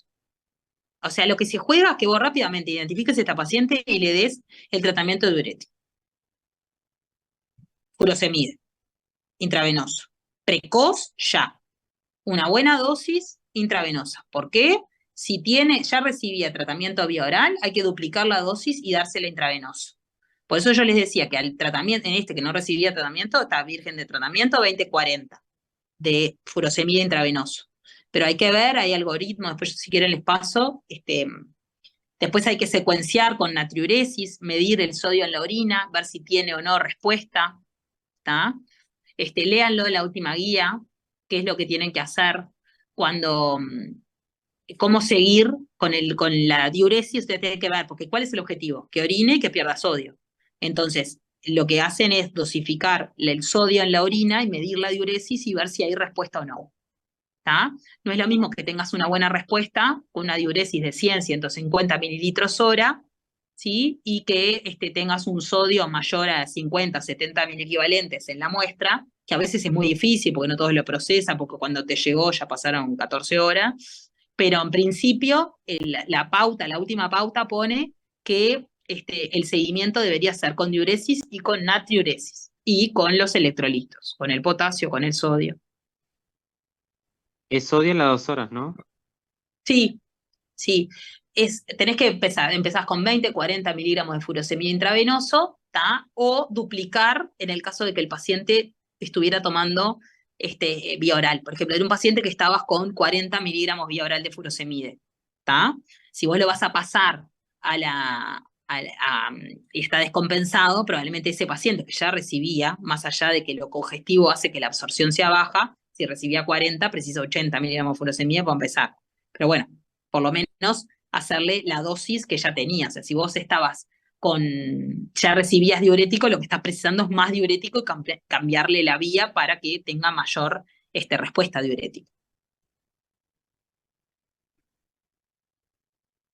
¿Quedó? Sí, una consulta. O sea, al alta, previo al alta, le inicias los fármacos de crónico, que va a ser el beta bloqueante, el sacubitril o valsartán, si lo tiene disponible. Se va con furosemide, que se lo vas a cambiar luego por la espironolactona, y el ISLGT2 se lo No, cambias no. La espironolactona se lo vas a dejar y el furosemide se lo vas a dejar, porque el mecanismo de acción es distinto. En algún momento quizá después le podés ir bajando el furosemide de acuerdo a la respuesta, al peso, ¿sí? Al POCUS, vos le haces ecografía pulmonar y ves cómo viene la respuesta, pero no sustituyan furosemide por espironolactona, porque el mecanismo de acción es distinto. Y era lo que yo les decía, el impacto de la natriuresis de la espironolactona es mucho más bajo porque el lugar de acción es a nivel más distal. Ah, perfecto. Y en cuanto a la empaglifosina, ¿se la inicias luego en la policlínica o al alta? Antes del alta, de ser posible. Empaglifosina o dapaglifosina. 10 miligramos si no es diabético, o se empieza con 10 y se llega a 25 miligramos de empaglifosina en el caso de que sea diabético. O la dapaglifosina son 10 miligramos para todo el mundo. Acá que leí un profe, pero no veo qué dice. Profe, si tenemos un paciente con ERT, tomamos el concepto de pseudoagravación siempre para mantener... Bien, es importante lo que están preguntando. No es lo mismo, ojo, con el concepto de insuficiencia renal aguda, insuficiencia renal crónica, pseudoagravación de la insuficiencia renal. Y les digo por qué. Cuando uno empieza con el tratamiento, uno a veces tiene un deterioro esperable de la función renal. Pero ese deterioro, lo que hay es un riñón que está congestivo. Así como tenemos edema pulmonar y tenemos edema visceral, tenemos un riñón que tiene un deterioro de la función renal vinculado a la congestión. Entonces, en ese paciente, el tratamiento diurético sigue siendo el tratamiento para la insuficiencia renal y va a mejorar. ¿Tá? Entonces, ojo con el valor. Lo aceptable es que la creatinina no se duplique más de 50% o que no llegue a más de 3. ¿Tá? Si hay un deterioro leve o hasta esos valores, en principio uno dice, esto es congestión, entonces yo tengo que tratar la congestión. Y yo les aseguro, porque acá lo que pasa muchas veces en el manejo es que le sacan el diurético, pues dicen, hay insuficiencia renal aguda, bajo gasto, le sacan el diurético y el paciente empeora en la retención. Entonces, una cosa es el concepto de insuficiencia renal vinculado a la congestión renal y que es esperable un deterioro de la función renal, y otra cosa es la ira. O sea, si uno ve que el paciente va mejorando clínicamente y deteriora un poco la función renal, me la banco y lo espero. Diferente es un paciente que está empeorando, que tiene bajo gasto, que deteriora la función del riñón. Ese es un paciente que ahí ya no tengo que ajustar tratamiento. A ese paciente le va a ir mal. ¿Queda claro esto? Sí. Bien, es re importante la pregunta, buenísimo que la hicieron. Es re frecuente y en muchos médicos le sacan el diurético y el tratamiento es el diurético. El concepto es, si deteriora en esos conceptos que yo les dije, pero el paciente viene mejorando, me lo banco un poquito. No me apuro antes de sacarle todo. O sea, si viene Entonces, orinando. Perdón. Entonces, metformina no se le puede dar más ¿A quién? a este paciente, por ejemplo. Sí. No, la metformina para la diabetes es un excelente fármaco, ¿sí? El ISGLT2 no está por la diabetes específicamente, más allá que es un fármaco que utilizamos para el control No, pero la metabólico. glifosina, la DAPA o empaglifosina que le da. Esos, ¿por qué? ¿Por qué son esos? Por lo que les decía, tiene un mecanismo que es sistémico en la reabsorción del sodio, ¿tá? Porque inhibe el cotransportador sodio-glucosa. También están indicados en los pacientes con diabetes para el control metabólico. Vos acordate que el cambio de tratamiento de la diabetes en los últimos años, en las últimas guías, uno no tiene que ser tan glucocéntrico, digamos, el control de la glicemia estricto no es tan importante como el impacto que tenga a nivel metabólico cardiovascular. Entonces, en esos pacientes, los fármacos nuevos, lo que se centra sobre todo en eso, el impacto que tenga a nivel cardiovascular, como es el caso de los ISGLT2. La metformina no está contraindicada para nada y se puede asociar perfectamente con los ISGLT2. En un paciente descompensado y en estos pacientes metabólicamente inestables, la metformina en principio, yo a no le dejaría la metformina vía oral, le haría ajustes con insulina cristalina y después vería el resultado metabólico. Pero ni están contraindicados, salvo que, bueno, tenga insuficiencia renal severa, que ahí sí. Gracias. Bueno, no sé si consulta? Sí, claro, sí, las que quieras. El hierro se lo corriges con el carboximaltosa intravenoso y eso hasta que corrija o sea, le vas haciendo, no sé, periódicamente perfil humoral del hierro.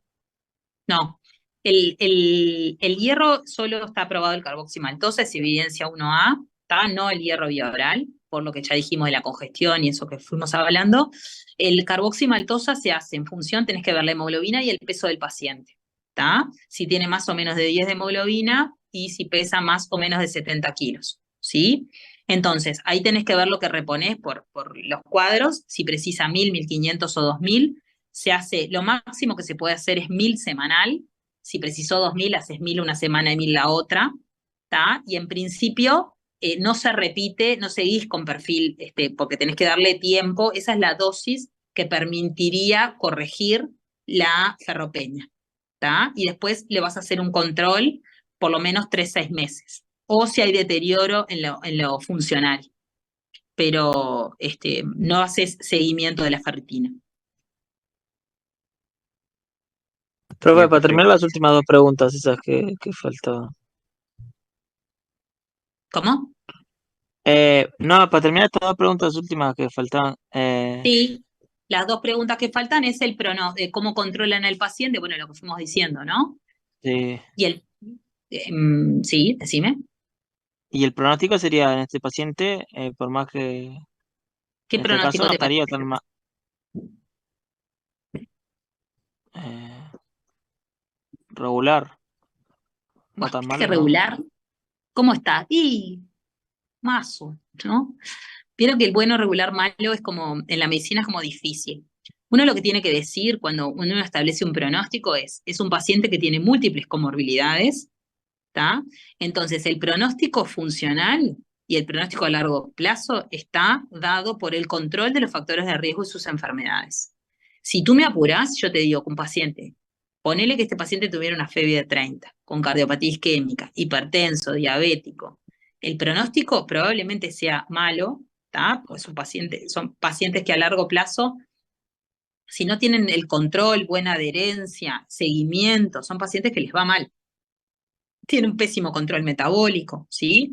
Entonces, el pronóstico siempre está supeditado. Uno en la medicina dice que uno espera que con el tratamiento que le pongo, los pacientes les vaya bien. Pero si vos me apuraste, diría que el pronóstico es un pronóstico a largo plazo que está supeditado por todo eso. Pero en principio te diría que es un pronóstico malo. No es que se va a morir en las próximas horas. ¿Se puede morir? Sí, claro que se puede morir. Uno dice siempre supedita a lo que trata, ¿no? Vale, gracias, profe. Por favor. No sé, chiquilines, si tienen más dudas, preguntas, algo que me quieran plantear. Entonces, en No ese sé si caso, les sirvió la dinámica. sí, perfecto. Sí, sirvió, sí. En este caso, lo monitoreamos y después esta paciente ingresa a sala, ¿no? Bien, Pero en principio, un muy paciente bien. que puede ir a cuidados moderados, salvo que se inestabilice, que empiece con hipotensión mantenida, que no logres una buena respuesta diurética, que le pasen cosas, ¿no? Pero en principio sí, ingresa a cuidados moderados. Y después acuérdense de la alta programada. Está visto que los pacientes que se van por una alta programada, que vos si fuiste de alta y en 72 horas, máximo una semana, uno los controla en policlínica, les va mejor. O sea, en las unidades de insuficiencia cardíaca, en un paciente que tenga un médico de referencia, a esos pacientes les va mejor lo que se llama los programas de alta programada, que el paciente que vos le decís chau, adiós, que te vaya bien, toma el furosemide, la empaglifosina, el IECA, el betabloqueante, come poca sal, no tomes alcohol, anda, besito, te veo en 3 meses, ese paciente se pierde, le va mal, no toma la medicación, se equivoca, esos pacientes les va peor. Los pacientes que uno tiene, no es que me los llevo para mi casa ni que yo voy a ir a la casa todos los días, pero los pacientes en los que uno les programa la medicación, el tratamiento y les programa el alta, son pacientes que les va mejor. Si uno deja 2, yo te digo lo que tenés que hacer, te lo doy anotado, te explico, dentro de 72 horas, una semana te controlo, te va a ir mucho mejor que aquel que te digo, saca fecha. Así sea acá o en el seguro más espectacular planetario. Está recontra escrito eso. Como que se Sí, ponen más conscientes de que lo van a chequear los deberes de casa. claro. No es que sea paternalista esto, es que está visto porque en el seguimiento son pacientes complejos, con muchos fármacos, con mucha morbilidad.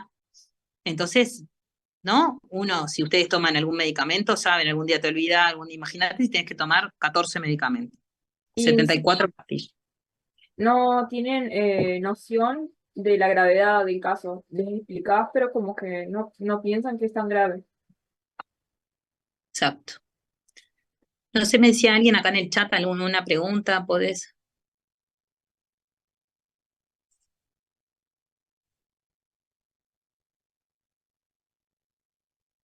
El coso, bien. Sí, uno tiene que, el abordaje del paciente, estos pacientes son pacientes extremadamente difíciles porque tienen muchos ingresos y muchos reingresos, ¿sí? Entonces son pacientes que el seguimiento es clave. Después se ha visto que el paciente que vive solo, el paciente que no tiene soporte familiar, tiene peor adherencia, entonces les va peor, ¿sí? O sea, pacientes muy complejos.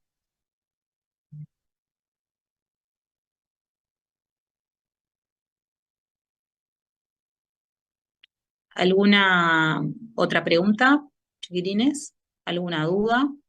No sé, yo estoy todos los días en el 11, si alguno... Yo te había escrito. ¿Sí? Es de una pregunta en realidad porque como que medicina familiar toma otro concepto de Angor inestable, es diferente como que al que vimos en médica. El año pasado nos habían preguntado un caso que tenía todas las características de Angor estable, o sea, frente al mismo esfuerzo, no modificaba, cedía, todo. Y nos ponía, pero como era tipo una evolución de 2 semanas, que como ese criterio le tomaban menor a 2 meses, lo tomaban como Angor inestable en vez de estable. No sé si me expliqué bien. O sea, por definición, un Angor de reciente comienzo, lo que pasa es que una cosa es Angor de reciente comienzo y una cosa es Angor inestable. Vos estás diciendo el Angor de reciente comienzo, si es estable o es inestable. Para vos definir, es retrospectivo. El Angor estable es aquel que aparece en el mismo esfuerzo, calma igual, que tiene un tiempo de evolución mayor a 2 meses. ¿Tá? Si vos tenés un Angor de reciente comienzo, para que alguien me está poniendo algo con preguntas, me quiero morir.